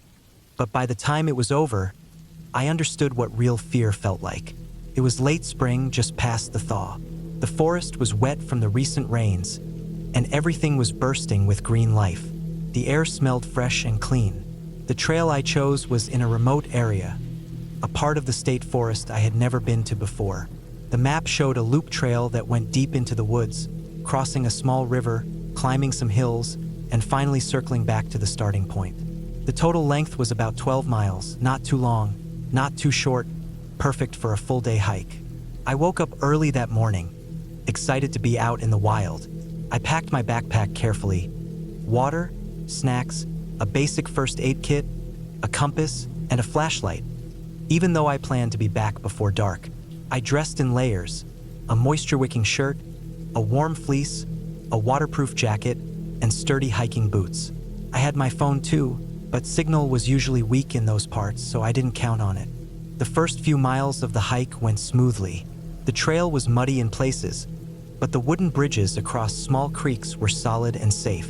The sun was high, and the birds were singing. I felt calm and content. The forest around me was quiet except for the usual sounds: rustling leaves, distant bird calls, the snap of twigs underfoot. I stopped occasionally to take pictures of wildflowers or to watch a squirrel dart up a tree. After about 3 hours, I reached the small river that the trail was supposed to cross. The map indicated a footbridge here, but when I got to the spot, the bridge was gone, either washed away by the spring floods or broken by fallen trees. The river itself was swollen and fast-moving, wider than I expected. The water looked cold and deep, rushing over smooth rocks with a steady roar. I looked up and down the riverbank, hoping to find another way across, maybe a fallen log or a shallow section. But the banks were steep, and the water ran too deep for me to wade through safely. I checked the map again. There was a trail on the other side of the river, but no direct crossing. I realized I had a choice: turn back and hike all the way back the way I came, or try to find another route to cross the river somewhere else. The sun was still high, and I had enough water and food. I decided to push forward. I followed the riverbank upstream, hoping to find a safe crossing. The forest here was thicker, and the ground was soft and wet. I had to be careful where I stepped to avoid slipping. After an hour of walking beside the river, I found a narrow spot where the water was shallower and slower. There were some big rocks sticking out of the water, spaced close enough that I thought I could hop across. I took off my backpack, secured it tightly, and tested the first rock with my boot. It was slippery but stable. I crossed carefully, moving one step at a time. My heart pounded as I balanced on the rocks, looking down at the swirling water below. When I finally reached the other side, I felt a rush of relief and pride. I was still okay. The trail continued on the other side, but it was less clear.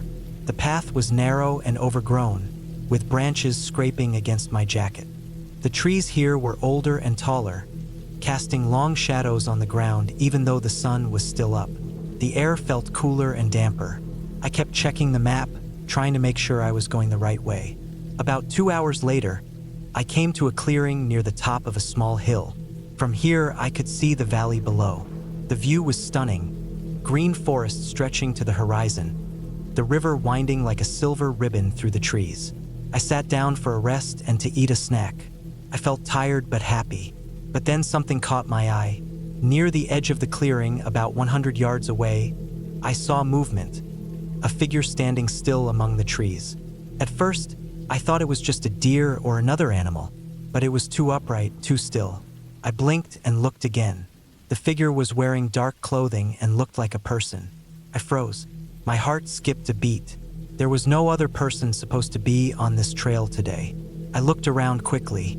The figure didn't move or wave or make any sound, just stood there watching me. I decided not to acknowledge it. I didn't want any trouble. I packed up quickly and started down the hill, back toward the river crossing. But as I walked, I kept feeling eyes on me. I turned back a few times, but the figure was gone. I told myself it was probably someone else hiking or maybe a hunter. I tried to stay calm. The trail became harder to follow after the clearing. The trees were denser, the ground uneven, with roots sticking out like traps. The sky started to get cloudy, and a cold wind blew through the branches. I pulled my jacket tighter around me. Then I heard it, a twig snapping behind me. I stopped and listened, my breath visible in the cold air. There was silence for a few seconds, then another snap, closer this time. My heart started pounding again. I didn't want to look back. I kept walking, faster now, trying to stay on the path. The trail was faint in places, and I almost tripped over a root. I looked back once more. Still no one visible, but the feeling that someone was following me was strong. I realized I had made a mistake crossing the river. I was on the far side now, where the trail was less used and less safe. I was alone, in a part of the forest that wasn't well traveled. If something happened, no one would find me quickly. I decided to keep moving, hoping to reach the end of the loop and the trailhead before dark. The sun was low now behind thick gray clouds. The forest was darkening fast. The trees blocked what little light remained.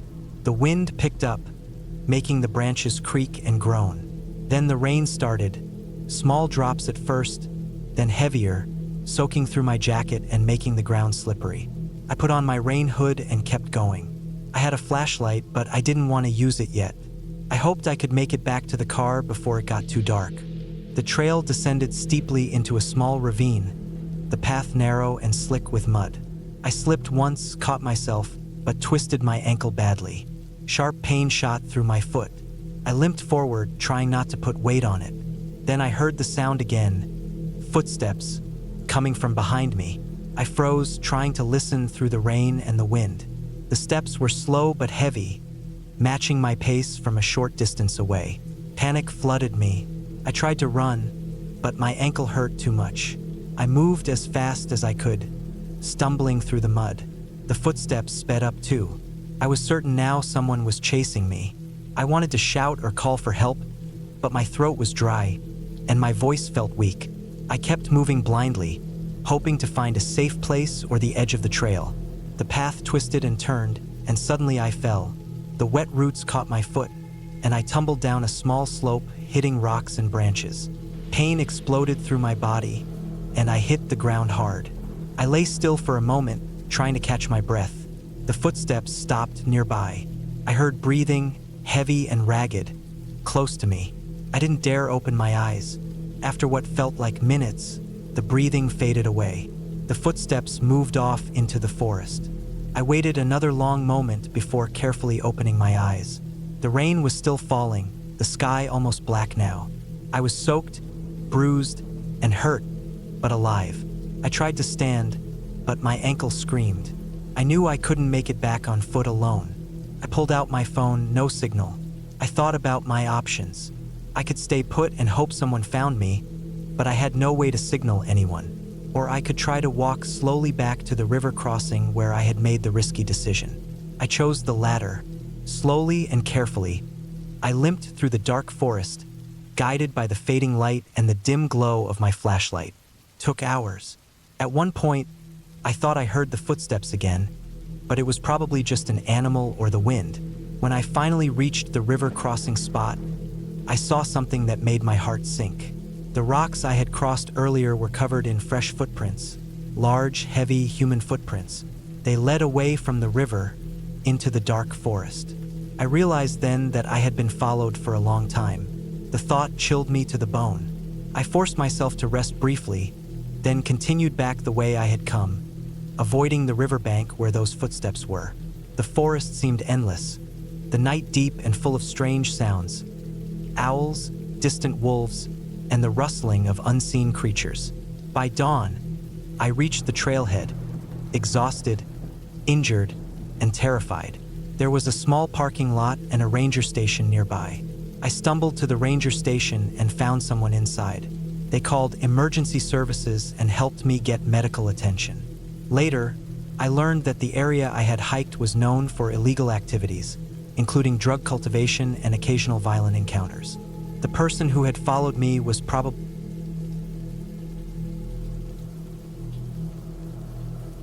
I decided to hike alone that summer. The idea was simple. I needed a break from everything: work, noise, people. Just me and the trail. I'd been hiking a few times before, nothing too long, nothing too hard. But this time, I chose a trail I'd never done before, one that had a reputation for being beautiful but challenging. The kind that makes you think twice but also draws you in. It was early June when I packed my gear.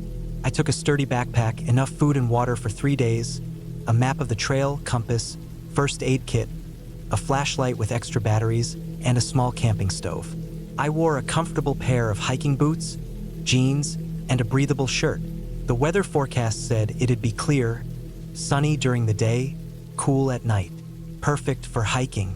I arrived at the trailhead just after dawn. The parking lot was almost empty. I liked that. It gave me a feeling of peace, of having the whole forest to myself. The air smelled fresh, filled with pine and damp earth. I took a deep breath and started walking. The path was narrow but well-marked, winding through tall trees and thick bushes. Birds chirped overhead, and the occasional rustle in the undergrowth hinted at small animals going about their day. The first few hours passed quickly. The trail climbed steadily but not too steep. I stopped a few times to drink water, take pictures of wildflowers, and enjoy the view through the trees. The forest was dense, but patches of sunlight broke through the canopy, casting patterns on the ground. I felt calm and alive. This was exactly what I needed. Around midday, I reached a small clearing near a creek. The sound of water trickling over rocks was soothing. I sat down on a large stone, took off my boots to let my feet breathe, and ate some trail mix. After a short rest, I refilled my water bottle from the creek using a filter I had packed. The water tasted cold and clean. I took a few more photos before getting back on the trail. The afternoon was warmer. The sun was higher, making the forest brighter and warmer.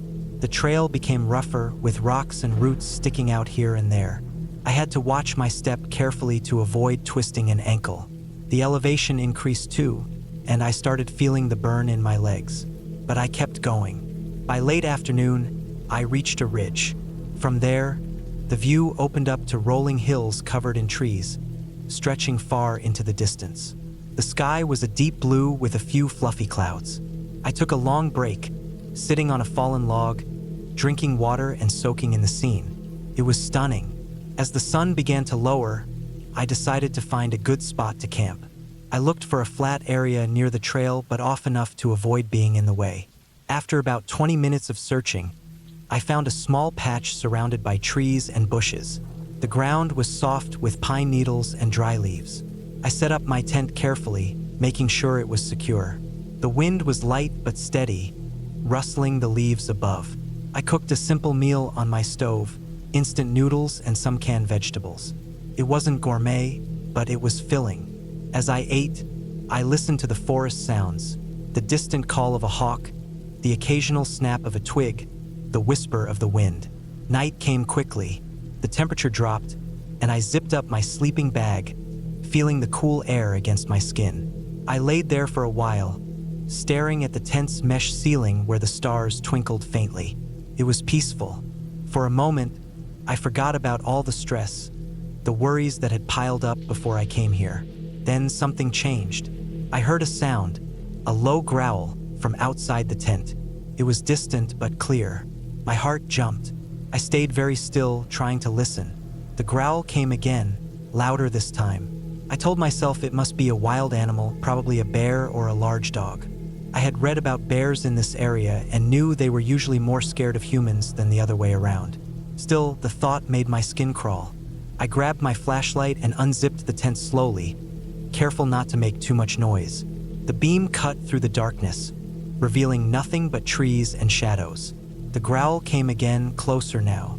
I could see the bushes shaking slightly. Fear started to creep in, but I told myself to stay calm. I grabbed my bear spray, holding it ready. The growl sounded again, more of a snarl this time. I shined the light around and caught a pair of eyes reflecting back at me. Large, yellow, watching. The animal was just beyond the trees, big and heavy. My breath came fast. I backed into the tent, zipped it shut, and sat down, heart pounding. The growling went on for a few minutes before fading away into silence.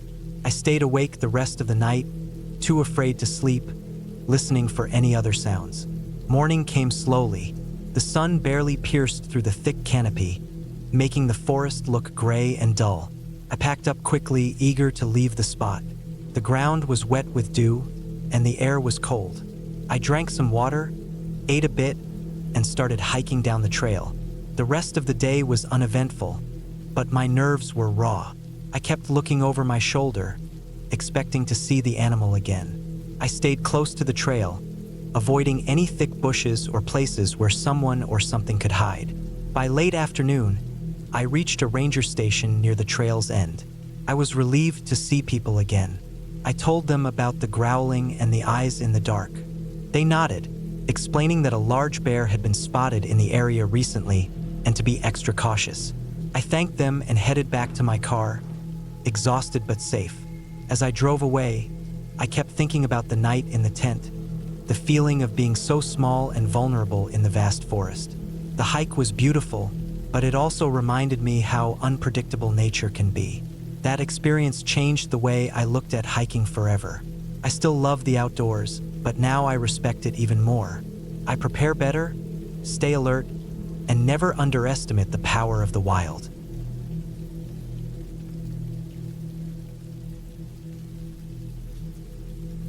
I had been planning this hike for months. The trail was supposed to be a moderate 6-day trek through the mountains, a loop that started and ended at the same small ranger station. It was a popular route, but one that I had never done before, and I was looking forward to the quiet, the fresh air, the chance to get away from the city noise and my stressful job. I packed carefully, or at least I thought I did. I had a sturdy backpack with a tent, sleeping bag, food, water purification tablets, maps, compass, first aid kit, and extra layers. I was experienced enough to know the basics. I left early one spring morning, the air crisp but promising warmth, with the sun just coming up behind the ridge. The trail was beautiful at first.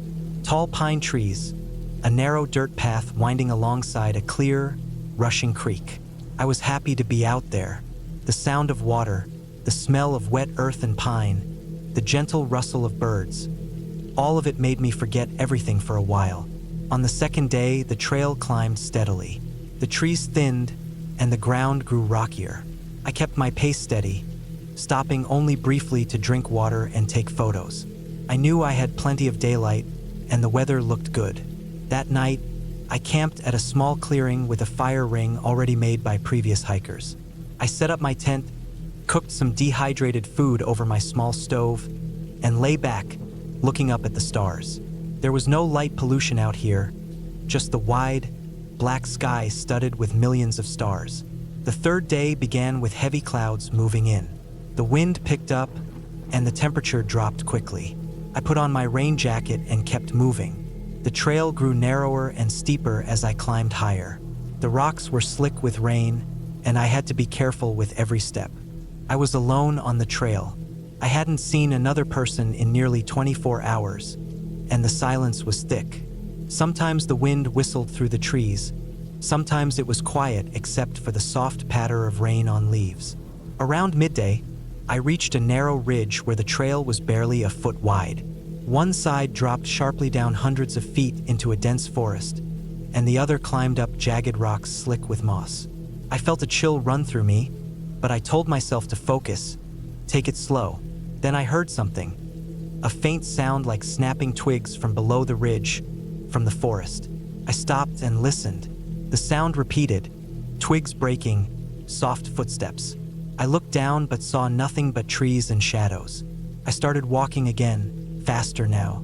My heart beat a little harder, but I told myself it was just an animal, maybe a deer or a squirrel, nothing to worry about. That afternoon, the rain got worse. I put on my waterproof pants and zipped my jacket all the way up. The trail was harder to follow.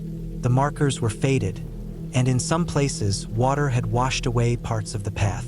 I checked my map and compass often, trying to keep on track. I found a small cave near the trail and decided to stop inside to rest and wait for the rain to let up. The cave was just a shallow overhang in the rock, dry and cool. I sat down, pulled out my water bottle, and ate a granola bar. While I was there, I heard the footsteps again, louder this time. They weren't coming from the trail but from deeper in the forest, off to my right. I held my breath, trying to listen. The sound moved slowly, steady, and close. My heart was pounding. After a few minutes, the noise stopped. I waited longer, then decided to leave the cave and get back on the trail. The rain had eased to a drizzle. As I walked, I kept looking over my shoulder, expecting to see someone or something, but there was nothing, just the quiet forest and the dripping leaves.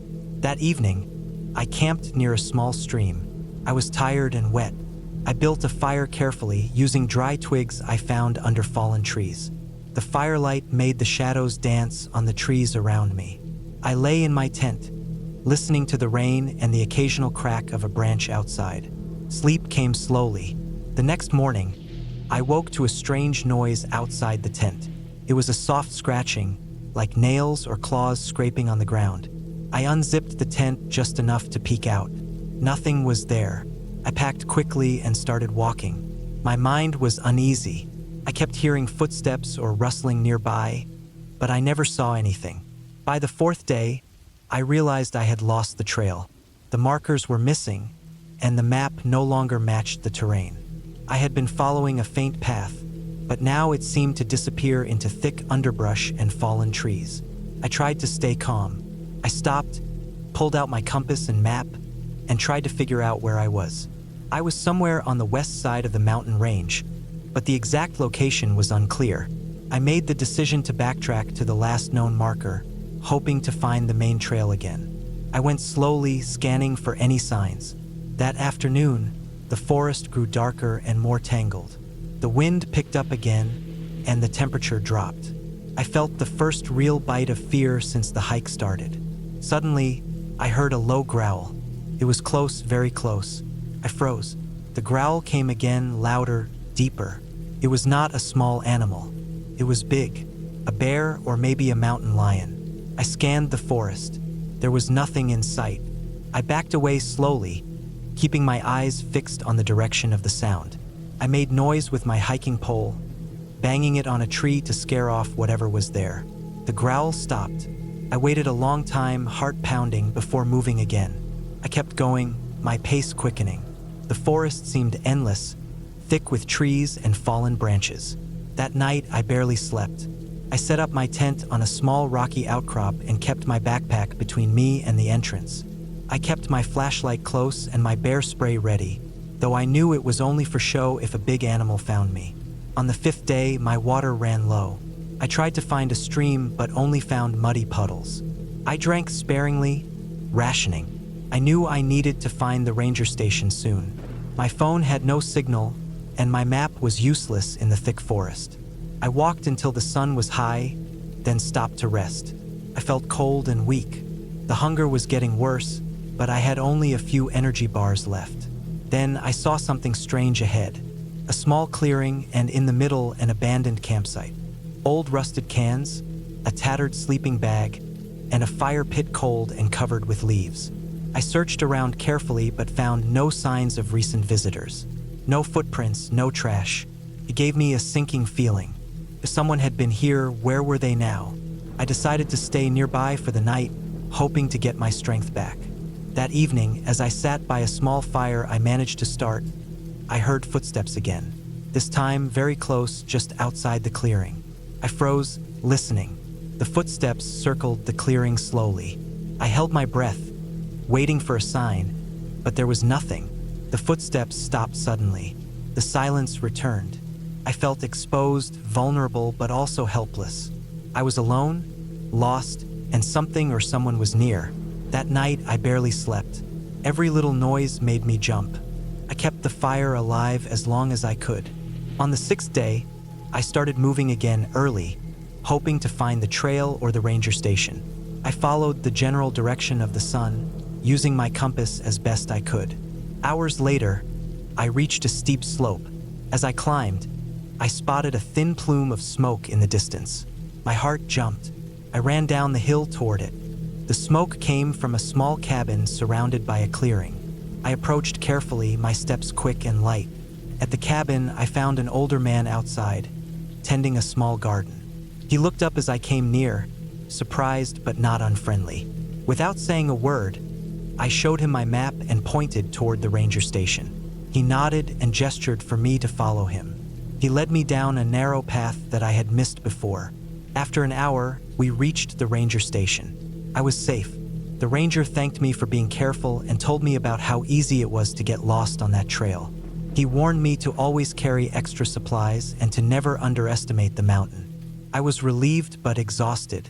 That night, back in my own bed, I thought about the hike, the beauty, the fear, the loneliness. I realized how small and fragile I was out there, but I had made it. The forest was still wild and unpredictable, but I was stronger now, more aware. I knew I would hike again, but next time, I would be even more prepared.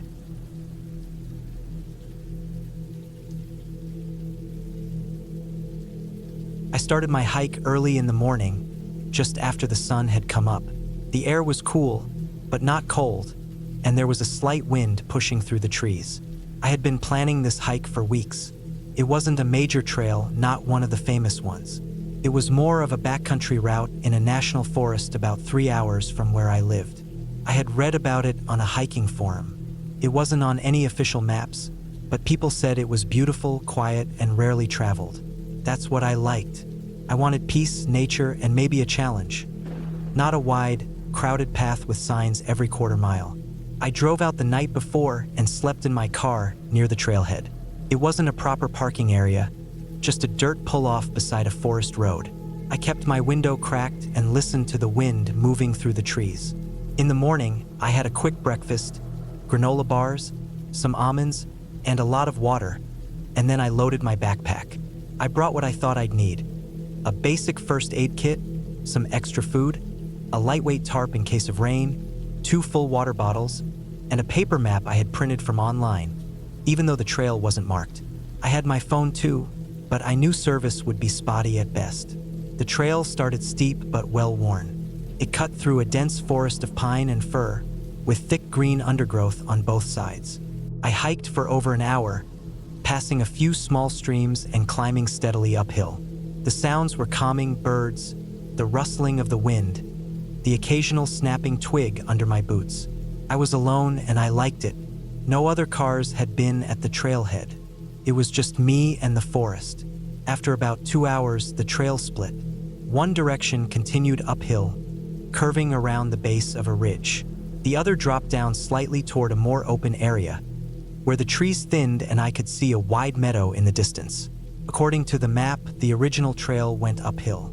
But I was feeling adventurous, and I remembered reading something about a shortcut that passed through a small clearing and reconnected with the main route about a mile further. That's what I assumed the split was. The path downhill wasn't marked at all. It looked more like an animal trail than a hiking path, but I figured I could handle it. I had done a lot of solo hiking and I'd never had any real problems, so I took the shortcut. First, it seemed fine. I walked down into the open field, knee-high grass swaying around me, then into a thinner patch of trees. The terrain was a little rougher. Roots sticking up, uneven ground, and a few slippery rocks where moisture had gathered, but it didn't feel unsafe. The trail was faint but still visible in parts. I kept moving, thinking I'd rejoin the main path soon. But after another 30 minutes, things started to feel off. The path didn't curve back uphill like I expected. Kept moving down, and the trees started growing thicker again. The forest here felt different, quieter, darker, and older. I stopped and checked the map. I couldn't tell exactly where I was. The shortcut wasn't shown, and without a GPS signal, my phone was just a dead screen. I figured I'd gone too far down and needed to start heading back up, even if it meant cutting through the trees. I turned around, but I couldn't find the trail I had just walked in on. It was like it had vanished behind me. I walked a few steps in the direction I thought I came from, but nothing looked familiar. There were no footprints, no obvious markers, no breaks in the branches. Everything was green and brown and silent. I tried to stay calm. I'd been turned around before on hikes. It was usually just a matter of walking in the right direction for a little while. I pulled out my compass. North was uphill back toward the ridge and the main trail. So I started walking in that direction, pushing through ferns and tree branches. The ground got steeper, but there wasn't a path anymore. I was going over raw forest floor, moss, rocks, fallen branches. After what felt like 30 minutes, I stopped. My legs were tired, and my shirt was soaked with sweat. I took a drink and looked around. The forest looked the same in every direction. Nothing stood out. I turned slowly, looking for a landmark. A big tree, a rock formation, anything I could use to tell where I'd been. But there was nothing. I realized I hadn't seen any sign of human activity in over an hour. No boot prints, no trail markings, no old fire pits. Just endless woods. I kept moving uphill. I thought if I could just reach the ridge, I'd find the trail again. But the slope got steeper, the brush thicker, and my legs weaker. I had to use my hands to grab onto trees to keep from sliding back down. I started to panic a little. The ground wasn't dirt anymore. It was loose gravel and roots. Every step sent pebbles rolling downhill. I slipped twice, catching myself on tree trunks. My hands got scraped. I was sweating hard and breathing like I'd run a mile. Then I heard something crashing through the underbrush below me. I froze. It wasn't the wind. It was something heavy, moving fast. I crouched low, gripping the trunk of a tree, and waited. Passed behind me about 30 yards downhill. I never saw it. Maybe a deer. Maybe a bear. I didn't move until the sound faded completely. After that, I climbed faster. I was exhausted, but fear kept me going. I had to get out of the woods before nightfall. I didn't want to be out there in the dark. I didn't even know where I was. I kept pushing uphill until finally, after almost another hour, I came out onto a narrow, rocky ledge. I could see out over the trees. The view was both beautiful and terrifying. All I saw was forest stretching out in every direction. No buildings, no towers, no roads. Nothing man-made at all. I thought I might cry. I was alone, tired, and clearly lost. I sat down and tried to think. I had maybe 4 hours of daylight left. I still had some food and water. My best option was to follow the ridge, hoping I'd intersect the trail eventually. So I stood up, adjusted my pack, and started walking along the edge. The ridge wasn't easy. It was uneven and narrow, and in some places it dropped off sharply. I had to move carefully. My boots slipped on loose stones more than once. My ankles were sore, but I kept going, always hoping I'd see something, anything, that would show I was getting close to the main trail. After another hour, the ridge ended in a steep drop. There was no safe way down. I looked around and found a small path leading into the trees again. It looked like a game trail, but I didn't have a choice. I followed it, hoping it would lead me somewhere better. The trail dipped and twisted, sometimes disappearing completely under bushes or logs. I had to crawl under branches and wade through muddy patches. At one point, I stepped into a deep hole covered in leaves and twisted my ankle. The pain shot up my leg like fire, and I had to sit down for several minutes before I could stand again. I limped after that. The ankle was swollen, and I couldn't put my full weight on it. Every step was pain. The worst part was the forest felt like it was closing in. The light was getting lower, and everything seemed tighter, darker. I started to hear more sounds. Branches creaking, things rustling in the bushes. Every time I stopped, the silence felt louder. My nerves were completely shot. I kept expecting something to jump out of the woods. By the time it started getting dark, I hadn't found anything. I had to stop. I was too tired and hurt to keep walking. I found a small clearing and set up a makeshift camp. I used my tarp to block some of the wind and sat with my back against a tree, trying to stay calm. I didn't sleep much. Every sound made me jump. I kept thinking about animals. I had no fire, no cell service, and no way of knowing where I was. The night was cold. My hands were numb by morning. I ate a granola bar and drank some water, but I was down to half a bottle. I knew I had to move even with my ankle. I picked a direction uphill and started walking again. The pain in my ankle was worse, but I couldn't stop. I had to get out. That day felt endless. I hobbled through dense trees, across rocky slopes, down into muddy ravines and back up again. The sun was high, but I didn't feel warm. I was running on fear and exhaustion. My limbs felt heavy, like I was underwater. Around midday, I slipped again, this time falling on my side and hitting my ribs on a rock. I couldn't breathe for a few seconds. I thought I'd broken something. I just lay there, staring up at the sky through the trees, thinking this might be how it ends. But I got up. I had to. I kept going. And then, late in the afternoon, I saw something. A piece of trash, an old granola wrapper stuck in a bush. I never thought garbage could make me so happy. I grabbed it and looked around. A few steps further, I saw a broken tree limb that had clearly been cut by a blade. Then I saw boot prints. Real ones, not mine. My heart raced. I followed them, and within 5 minutes, I saw the trail. It was the main trail. I was back. I almost collapsed from relief. I sat down right there on the dirt and cried for the first time in years. I wasn't dead. I wasn't going to die in the woods. I was back on a path, and even though I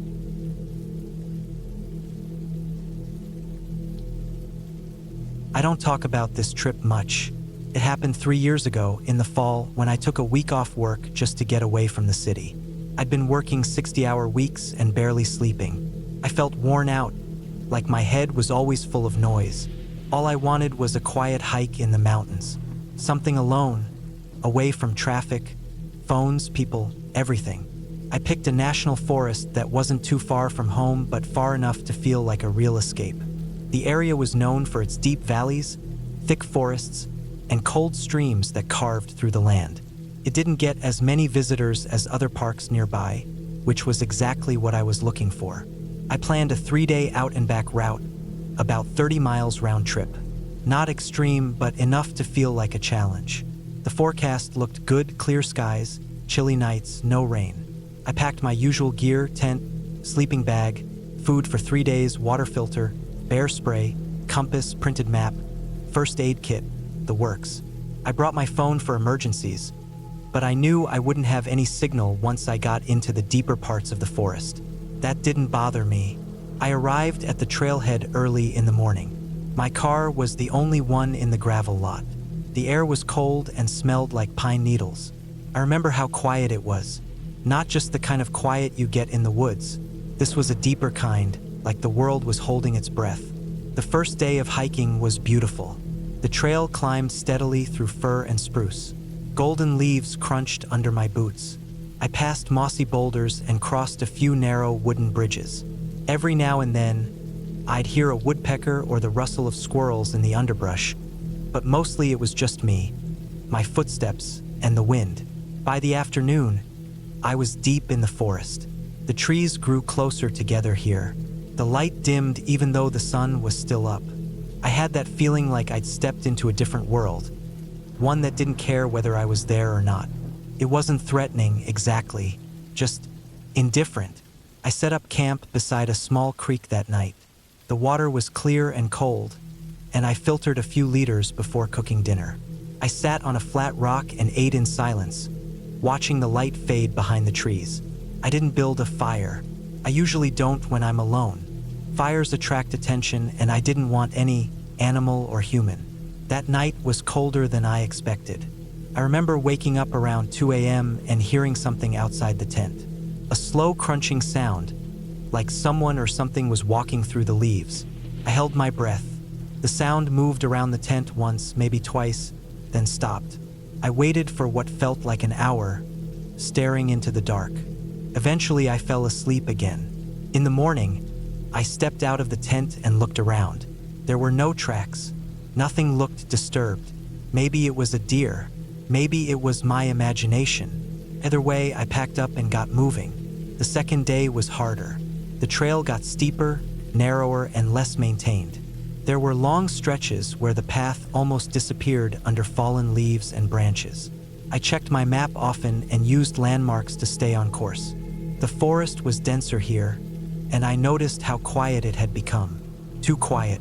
No birds, no squirrels, just my own breathing and the steady thud of my boots on the ground. Around midday, I came to a fork in the trail. One way kept going uphill, the other veered down into a narrow valley I didn't recognize. I pulled out the map, but the fork wasn't marked. I hesitated. The upper path looked rough, lots of fallen trees and steep rocks. The lower one looked smoother, easier. I figured they'd reconnect eventually, so I took the easier path. That was my mistake. The lower trail started out fine, but after about a mile, it narrowed and twisted into a ravine choked with thorny underbrush. The trees leaned in so close that barely any light got through. The temperature dropped noticeably. I checked the map again, but it didn't help. This trail wasn't on it. I considered turning back, but decided to keep going a bit farther, just to see where it led. I convinced myself it would link up with the main route eventually. I hiked for another hour. The ravine got tighter, and the trail disappeared completely. I kept moving, picking my way over wet rocks and ducking under low-hanging branches. I could feel a dull ache starting in my knees and shoulders. I hadn't seen any trail markers or signs in a long time. That's when I admitted to myself that I was lost. Still, I didn't panic. I had enough daylight left, and I wasn't completely turned around. I could retrace my steps, go back to the fork, and continue the original route. That was the plan. But the way back wasn't as clear as I thought.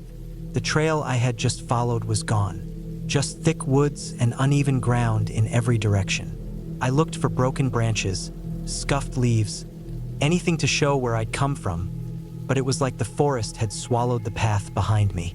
I walked in the direction I thought was back, but after 20 minutes I ended up in a small clearing I didn't recognize. That's when the fear started to set in. A deep, cold kind that pressed into my chest and made my thoughts feel heavy. I forced myself to stop and take inventory. I still had plenty of food and water. My gear was in good shape. I wasn't injured, but I was definitely off trail. I decided to make camp there. It was getting late, and the last thing I wanted was to get more lost in the dark. I set up the tent, ate a cold dinner, and tried to focus. I told myself I'd figure it out in the morning.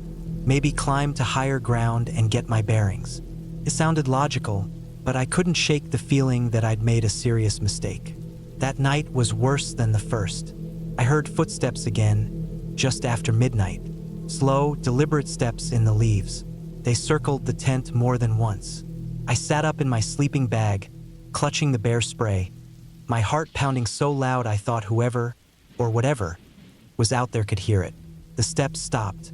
Then I heard a soft rustling sound, like cloth against bark, maybe 20 feet away. I didn't sleep after that. In the morning, I checked around the tent. Again, nothing. No prints, no disturbed ground. But the feeling of being watched stayed with me. I packed quickly and started hiking in what I guessed was the direction of the trailhead. I kept a steady pace all day, stopping only to drink or check the map. The forest seemed to get darker the farther I went. I didn't see any wildlife, not even bugs, just endless trees and the sound of my own breathing. Around mid-afternoon, I found something that stopped me cold. It was a boot, just one, half buried in leaves near a rotting log. The laces were broken, and the leather was cracked and faded. It looked like it had been there for a long time. I stood there staring at it, and that cold fear came back. Not just because of the boot, but because of the thought that someone else had gotten lost here and never made it out. I left the boot where it was and kept moving. Later that day, I found something else. A pile of rocks, stacked deliberately like a marker. On top was a torn piece of fabric, maybe from a backpack or jacket. I didn't touch it. I didn't even get close. I just kept walking faster now. My legs were sore, my feet blistered, and my water was running low, but I didn't care. I just wanted to get out. As the sun dropped lower, I found a trail, a real one. It was faint, but it looked like it had been used by hikers or hunters. It headed downhill and I followed it without thinking. I hiked for hours long after dark. I used my headlamp to light the way, the beam cutting through the trees. Every sound made me jump. The snap of a twig, the rush of wind, the rustle of leaves. I felt like something was behind me the whole time, just out of sight. I never looked back. At some point, I stumbled into a small meadow. The trail continued on the far side, and I followed it until I saw a sign nailed to a tree. It was old and weathered, but I could still read the letters, Forest Boundary Trailhead 2.5 miles. That was the moment I knew I was going to make it out. I hiked those last miles on autopilot. My legs were numb, my back ached, and my hands were raw from gripping branches and rocks. But I kept moving. I reached the trailhead just after dawn. My car was still there. I almost cried when I saw it. I got in, locked the doors, and just sat there for a while, hands shaking. Eventually, I drove away, stopping at the first gas station I found. I looked like hell. Mud on my face, blood on my socks from blisters, eyes sunken from lack of sleep. I didn't tell anyone the full story, just said I got turned around, spent a few nights out longer than planned. People believed me. They didn't ask questions. I didn't offer answers. I haven't gone hiking alone since. What scares me most isn't getting lost. It's that feeling I had out there, the sense that I was being watched, followed, that there was something or someone moving just behind the trees, always out of sight, never making a sound unless they wanted to. And the worst part is, I think they wanted me to keep going, deeper and deeper until there was no way back. If I hadn't found that trail marker when I did,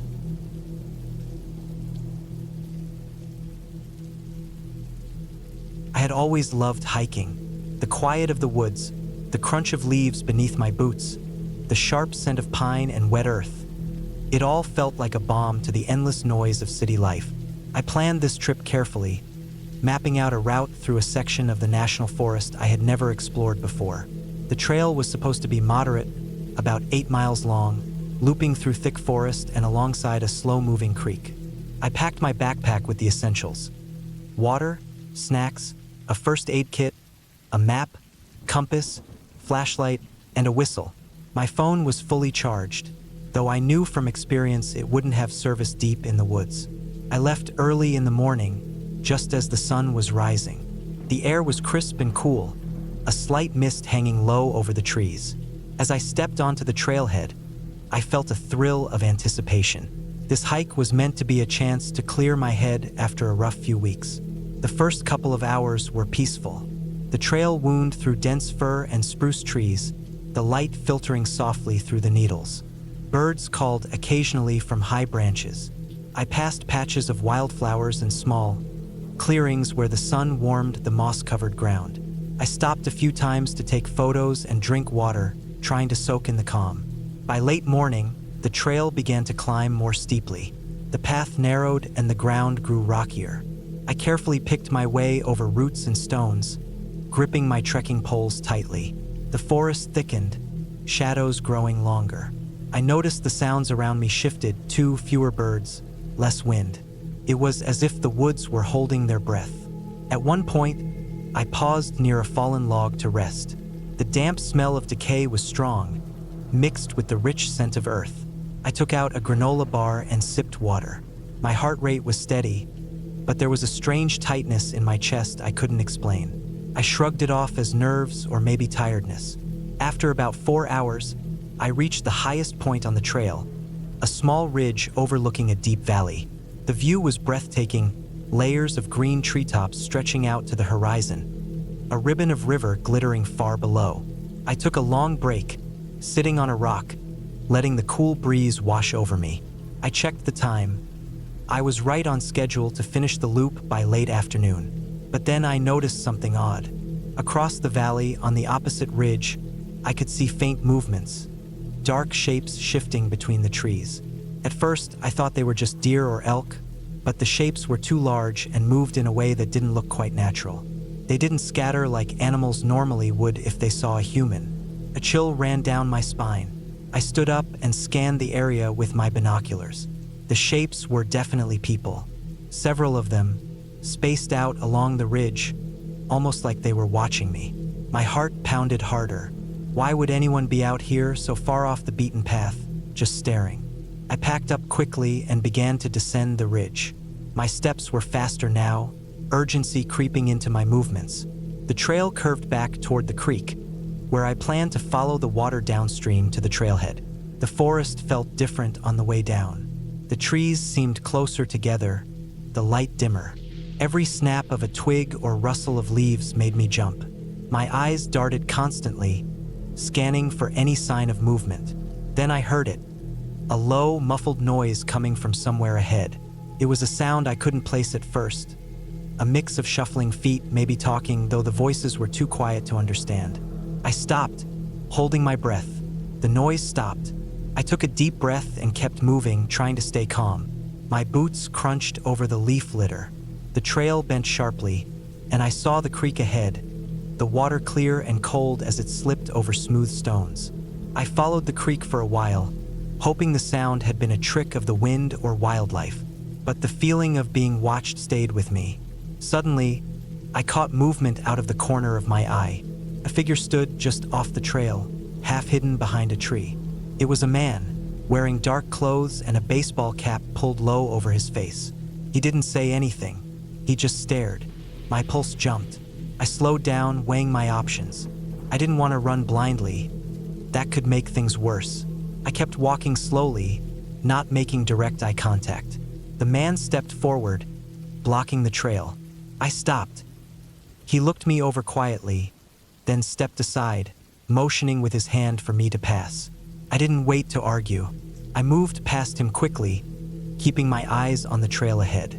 Behind me, I heard footsteps, more than one set. Someone was following. Panic surged. I picked up the pace, breaking into a jog. The forest closed in on both sides, branches brushing my arms. The sun was lower now, the shadows longer. I knew I had to get back to the car before dark.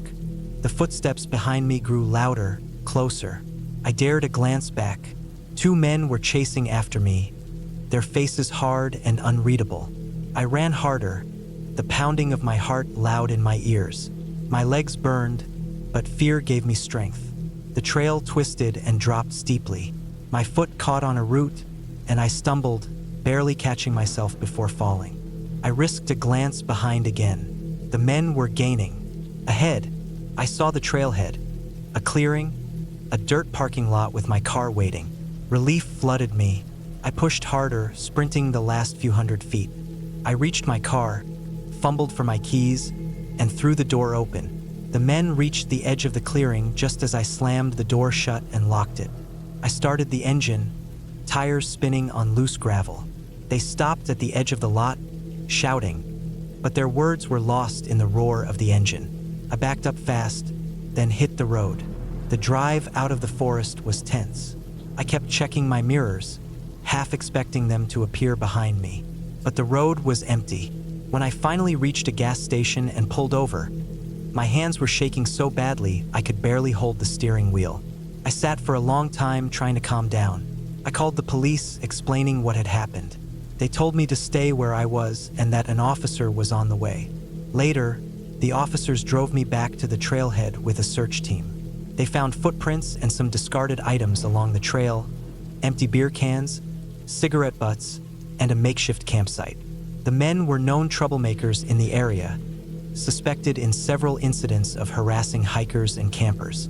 They had no supernatural powers or ghostly magic, just the real, terrifying threat of people who wanted to intimidate and control parts of the wilderness.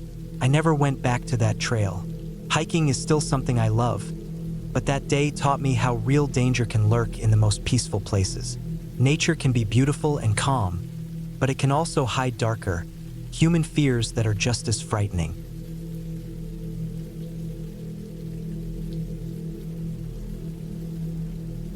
I had planned that trip for months. The Washburn Range in Yellowstone wasn't the most popular hiking destination in the park, and that's exactly why I chose it. I had spent the last year working in a crowded office, buried under spreadsheets and endless phone calls. I needed space, quiet, and the kind of solitude only deep wilderness could give. I didn't want a touristy trail filled with families and weekend hikers. I wanted to get away from everything and everyone. Just me, my pack, and the trail. The plan was simple. A 5-day solo hike looping around the Washburn Range, starting from a lesser-used trailhead off a Forest Service road. I would bushwhack through some of the less-traveled paths, camp off trail, and avoid the overused campgrounds. I'd mapped it out carefully with my topo maps, GPS, and even called a ranger to check on snow levels and bear activity. Everything seemed fine. The weather looked perfect, clear skies, mild temperatures for early summer, and just enough daylight to hike long stretches. I parked my car at the tiny turnout, double-checked that I locked it and had everything I needed, and headed into the woods. The trail was narrow and overgrown in places, which made me smile. It meant fewer boots had been through here. Within the first mile, the air shifted. The noise of the road faded, replaced by the soft crunch of my boots on packed earth, birds calling out from the canopy above, and the wind rustling through tall lodgepole pines. The first day went smoothly. I hiked for around 8 hours, climbing gradually until I reached a high ridge with a view of the valley below. The ground was dry, and I found a flat area to pitch my tent. I cooked a quick meal on my little stove and sat back against a rock to watch the sun go down. As it slipped behind the trees, the sky turned orange and pink. Everything was quiet except for the breeze and the occasional crack of branches in the distance. Probably a deer or elk moving through the trees. I wasn't nervous. I camped in grizzly country before. I had bear spray, kept my food in an odor-proof bag, and stashed it far from my tent. I followed every rule to the letter. Nothing about the night made me feel uneasy, but the next day, things started to feel off. It started with the sound of something following me. At first, I thought it was just my imagination. I'd stop and everything would go quiet. Then I'd walk again, and I swore I could hear footsteps behind me. Heavy ones, slower than mine. Not constant, but spaced out like whatever it was moved when I moved and stopped when I stopped. I turned around more than once, scanning the trees, waiting to see something move.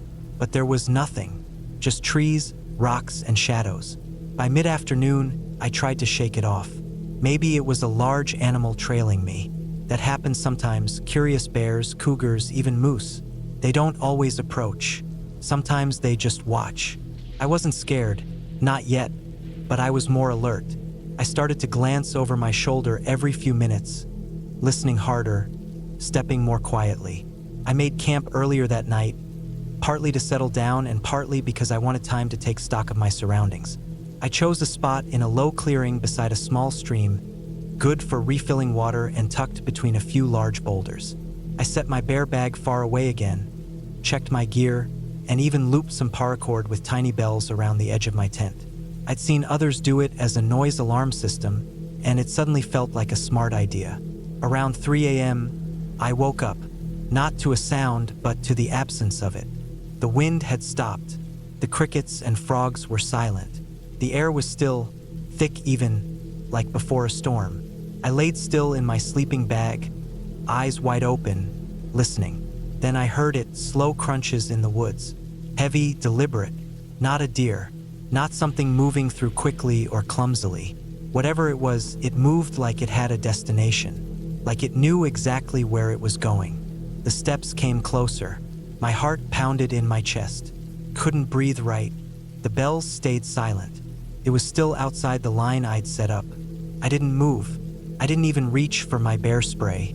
I just laid there, frozen, staring up at the fabric of my tent. Then the steps stopped. For maybe 10 minutes, there was nothing. No movement, no breathing sounds, no snorting like a bear would do, just nothing. Then, just as slowly, the steps started again, moving away this time.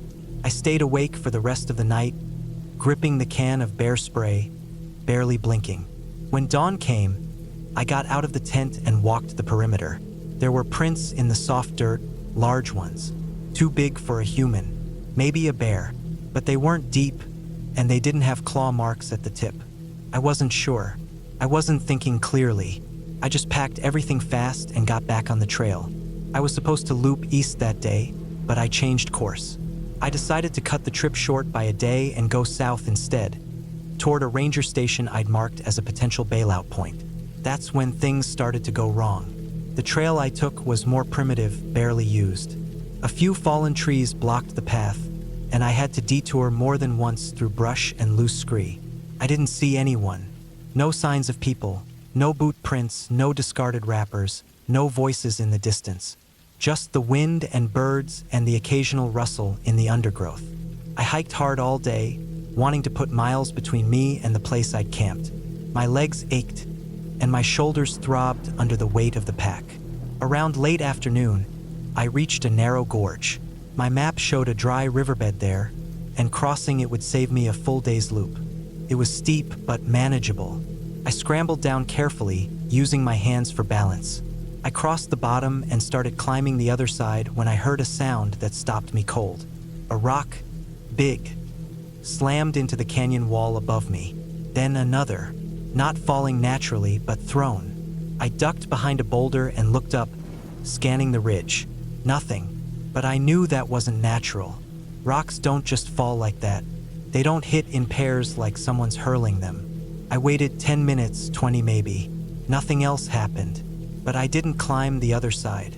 I backtracked down the canyon and circled around. By the time I made camp that night, I was a wreck. My legs were trembling, my back soaked with sweat. I found a spot near a tall cluster of trees and forced myself to eat something, even though I had no appetite. I set up the bells again, kept my bear spray close, and barely slept. No sounds came that night, but the silence was thick, unnatural. The fourth day, I realized I was lost. Not completely, but enough that I didn't know exactly where I was on the map. I thought I was near a ridge that would overlook the ranger station valley, but when I reached the top, all I saw were more trees and unfamiliar terrain. No towers, no trails, no signs of cabins. I tried to triangulate with my compass and GPS, but the signal flickered in and out, and my map felt like a puzzle with missing pieces. I had enough food for 2 more days, but I was down to my last water purification tablets. I hadn't seen a clean stream since the gorge. My water bottle had maybe a liter left. I kept moving, hoping to intersect a real trail. I followed animal paths that twisted through the trees, stepping over scat and broken branches, checking for blazes or trail markers. Nothing. Around midday, I found something that made my stomach drop. It was a torn piece of cloth, dark green, faded, snagged on a branch. Not a natural fiber, synthetic like from a jacket or backpack. It was old, worn from weather, but it hadn't been there long enough to fully decay. Nearby, the ground had scuffed impressions, like someone had slipped or struggled. I followed the scuffs for a few yards, then they vanished into the underbrush. The rest of the day was a blur. I kept moving, faster now, pushing through undergrowth, ignoring scratches and the sting of thorns. I was covered in dirt and sweat, my pack snagged on branches. I ripped a strap but kept going. I didn't know what I was chasing, help or danger. The woods didn't care either way. By the time I saw the structure, I wasn't sure if it was real. It was a small wooden shack, almost hidden behind a curtain of pine trees, its roof sagging with age. No signs led to it, no paths. I approached slowly, checking the ground for recent tracks. Nothing. The door was closed, slightly tilted on rusted hinges. I pushed it open with my boot. Inside, it smelled like rot and dust. There was an old metal cot, a broken lantern, and a pile of empty cans in the corner. On the wall, someone had scratched lines, hundreds of them, like a prisoner counting days. There were bones under the cot. Small animal maybe. I didn't look closely. I backed out and kept moving. By dusk, I saw the trail. An actual trail, wide and clear, with boot prints and a wooden signpost pointing toward the ranger station. I nearly cried. I hiked another hour in near darkness until I saw the green roof of the station through the trees. A locked gate surrounded it, but there was a hiker box outside with a radio. I used it, and a few hours later,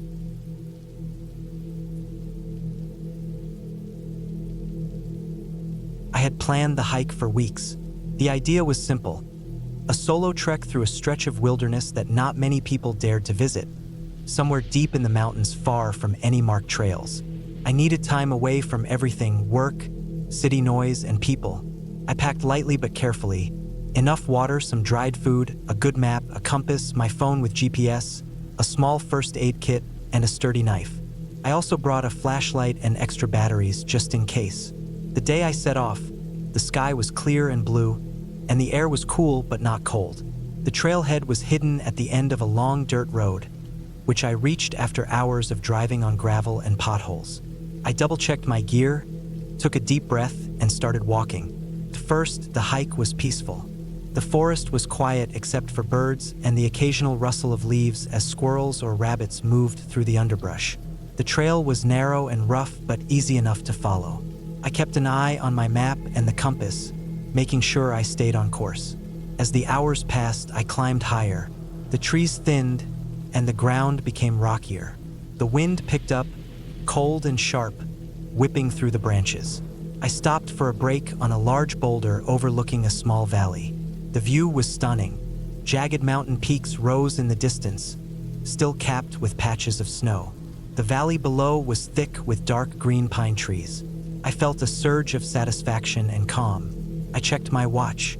I had about 4 hours of daylight left.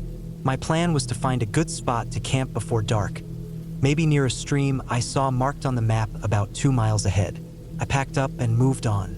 The trail grew less clear. Some places were overgrown with bushes, and the path was blocked by fallen trees. I had to climb over or around them. My legs were tired, but I kept going. The silence around me grew heavier. No birds, no animals, just the crunch of my boots on leaves and twigs.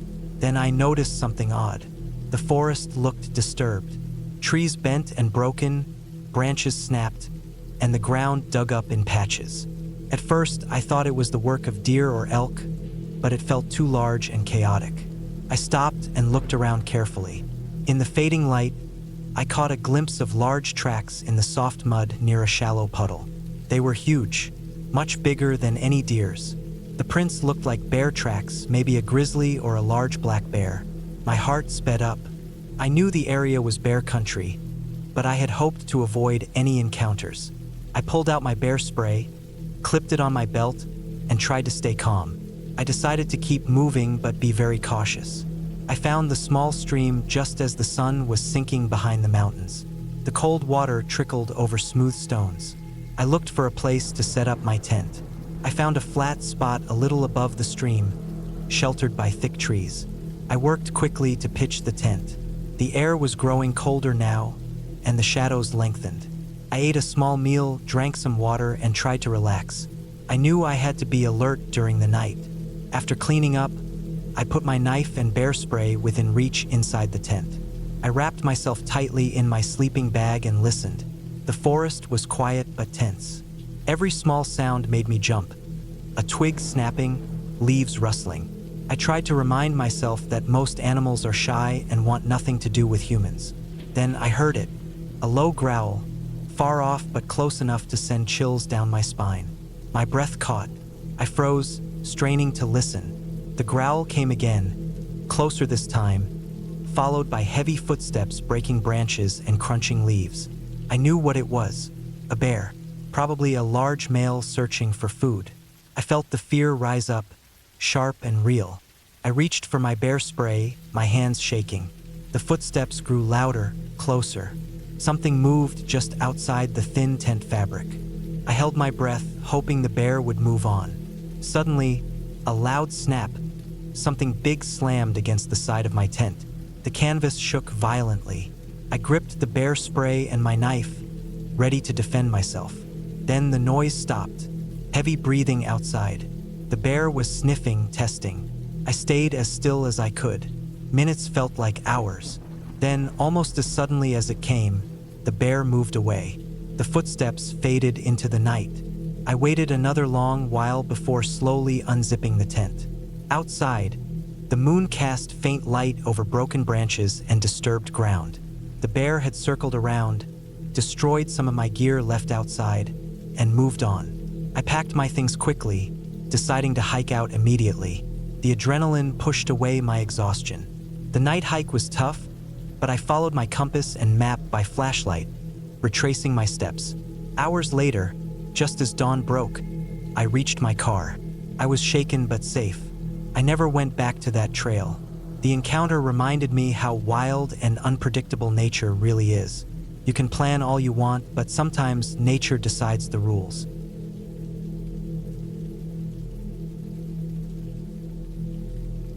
I've been hiking for years. I never considered myself a professional or anything, but I was confident.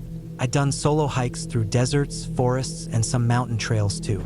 I liked being out there alone. It was the only place where I could think clearly, away from the noise of traffic, phones, and other people. Just my boots on the ground and the sound of wind moving through trees. That silence always calmed me down, and I depended on it whenever life started getting too loud. That's why I planned a 3-day solo hike in a remote part of northern Idaho. It was a place I hadn't explored before, and it looked wild, raw, and far from everything. The trail wasn't popular, which I liked.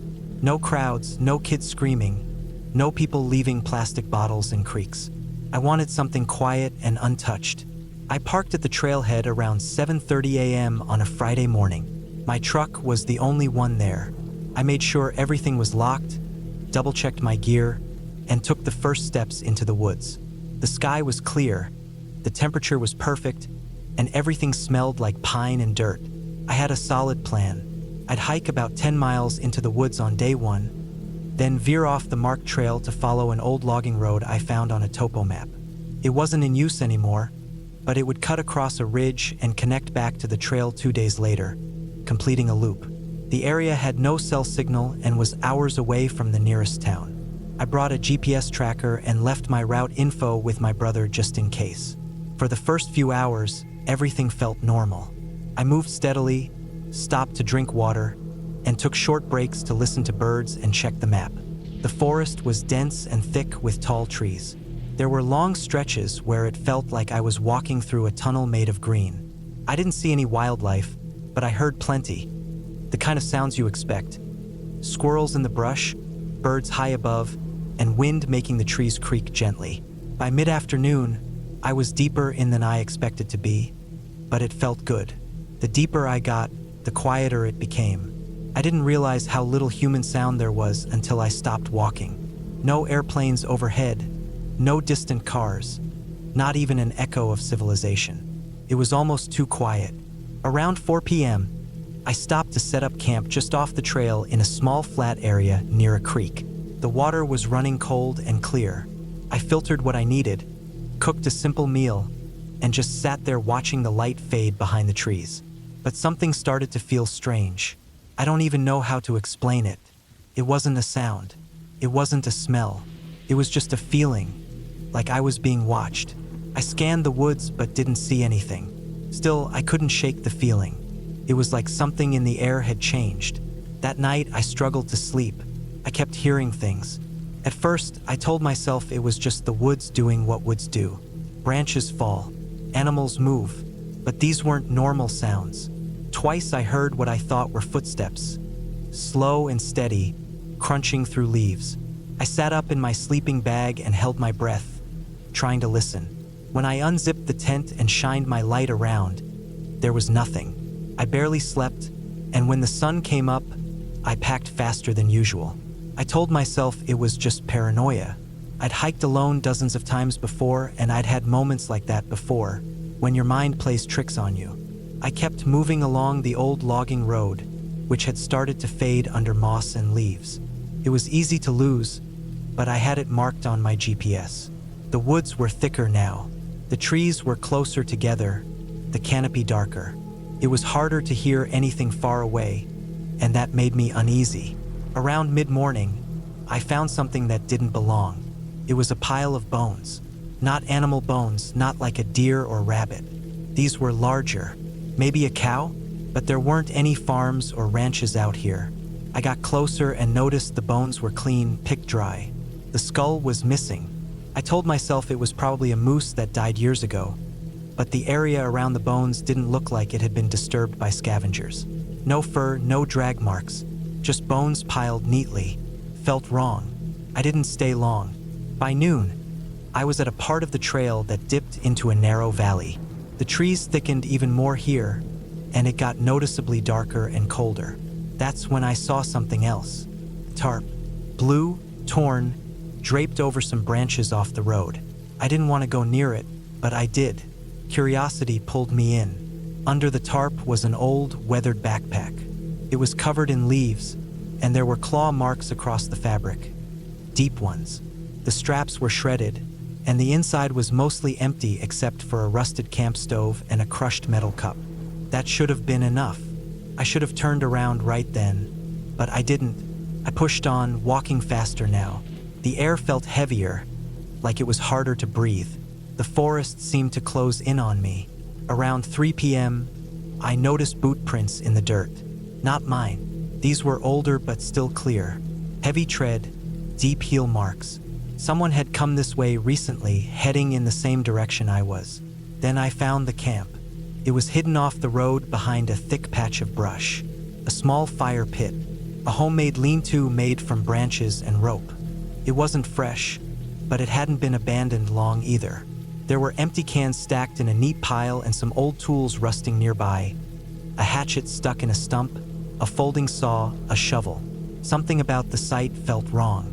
Not like a casual camp. Felt like someone had lived there. I backed away slowly and started walking fast. I told myself I'd rejoin the marked trail by tomorrow and finish the loop early. That's when I heard it. A whistle. One short burst. It was far off, but it was real. It wasn't a bird, and it wasn't wind. It was human. Someone was out there, watching me. I stopped, turned in a slow circle, but saw nothing. My heart was pounding. I started walking again, then jogging. I didn't stop until I was over the next ridge. I found a flat spot on a slope and set up camp for the night, but I didn't eat.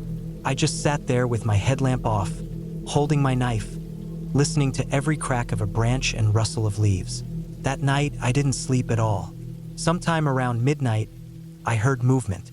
Slow, steady steps coming up the slope. Then, nothing. No light, no voice, just silence. I waited with my back against a tree, barely breathing. Eventually, the sounds faded, but I stayed alert until the first light. At dawn, I packed everything in minutes and started heading back toward the main trail. I was moving fast now, checking over my shoulder every few minutes. I was at least 10 miles from the trailhead, maybe more. Around 11 a.m., I found another set of prints. These ones were fresh, deep, clean tread, still damp at the edges. Then I saw the tree. Someone had carved something into the bark, a simple X. It was fresh. The bark was still curling around the edges of the cut. I started jogging. I didn't care if I twisted an ankle or got lost. I just wanted out. Then I heard something behind me, heavy footfalls, breaking branches. Someone was following. I didn't look back. I just ran. I don't know how far or how long. I ran until my legs gave out. I collapsed behind a fallen log and listened. Silence again. I stayed there for what felt like an hour before I got up and kept moving. When I finally reached the main trail, it was almost dark again. I kept going, pushing myself through the pain and fatigue. I had blisters on both feet, and my shoulders were raw from the straps. At 2:30 a.m., I reached the trailhead. My truck was still there. The second I got inside, I locked the doors and sat there shaking. There were no cars nearby, no sign of anyone. But on my windshield, tucked under the wiper blade, was a single piece of bark. Nothing written on it, just bark. I don't know what it meant. Maybe nothing, maybe everything. I drove nonstop until I hit the first gas station 2 hours away. I sat there for a long time, just staring into the lights of the store, trying to feel normal again. I never reported what happened. I didn't know what to say. Someone followed me? Someone lived in the woods? Maybe they did. Maybe it was just a hermit, or maybe it was worse. I didn't want to find out. I haven't hiked alone since. I still go out, but only with friends now, and never in places that remote. Sometimes I wonder if that person is still out there, living alone in the trees, watching, waiting. But the worst part isn't that. The worst part is that deep down I knew I should have turned back, but I didn't, and I don't think I'll ever shake that feeling. The moment I knew I wasn't alone, and still chose to go deeper.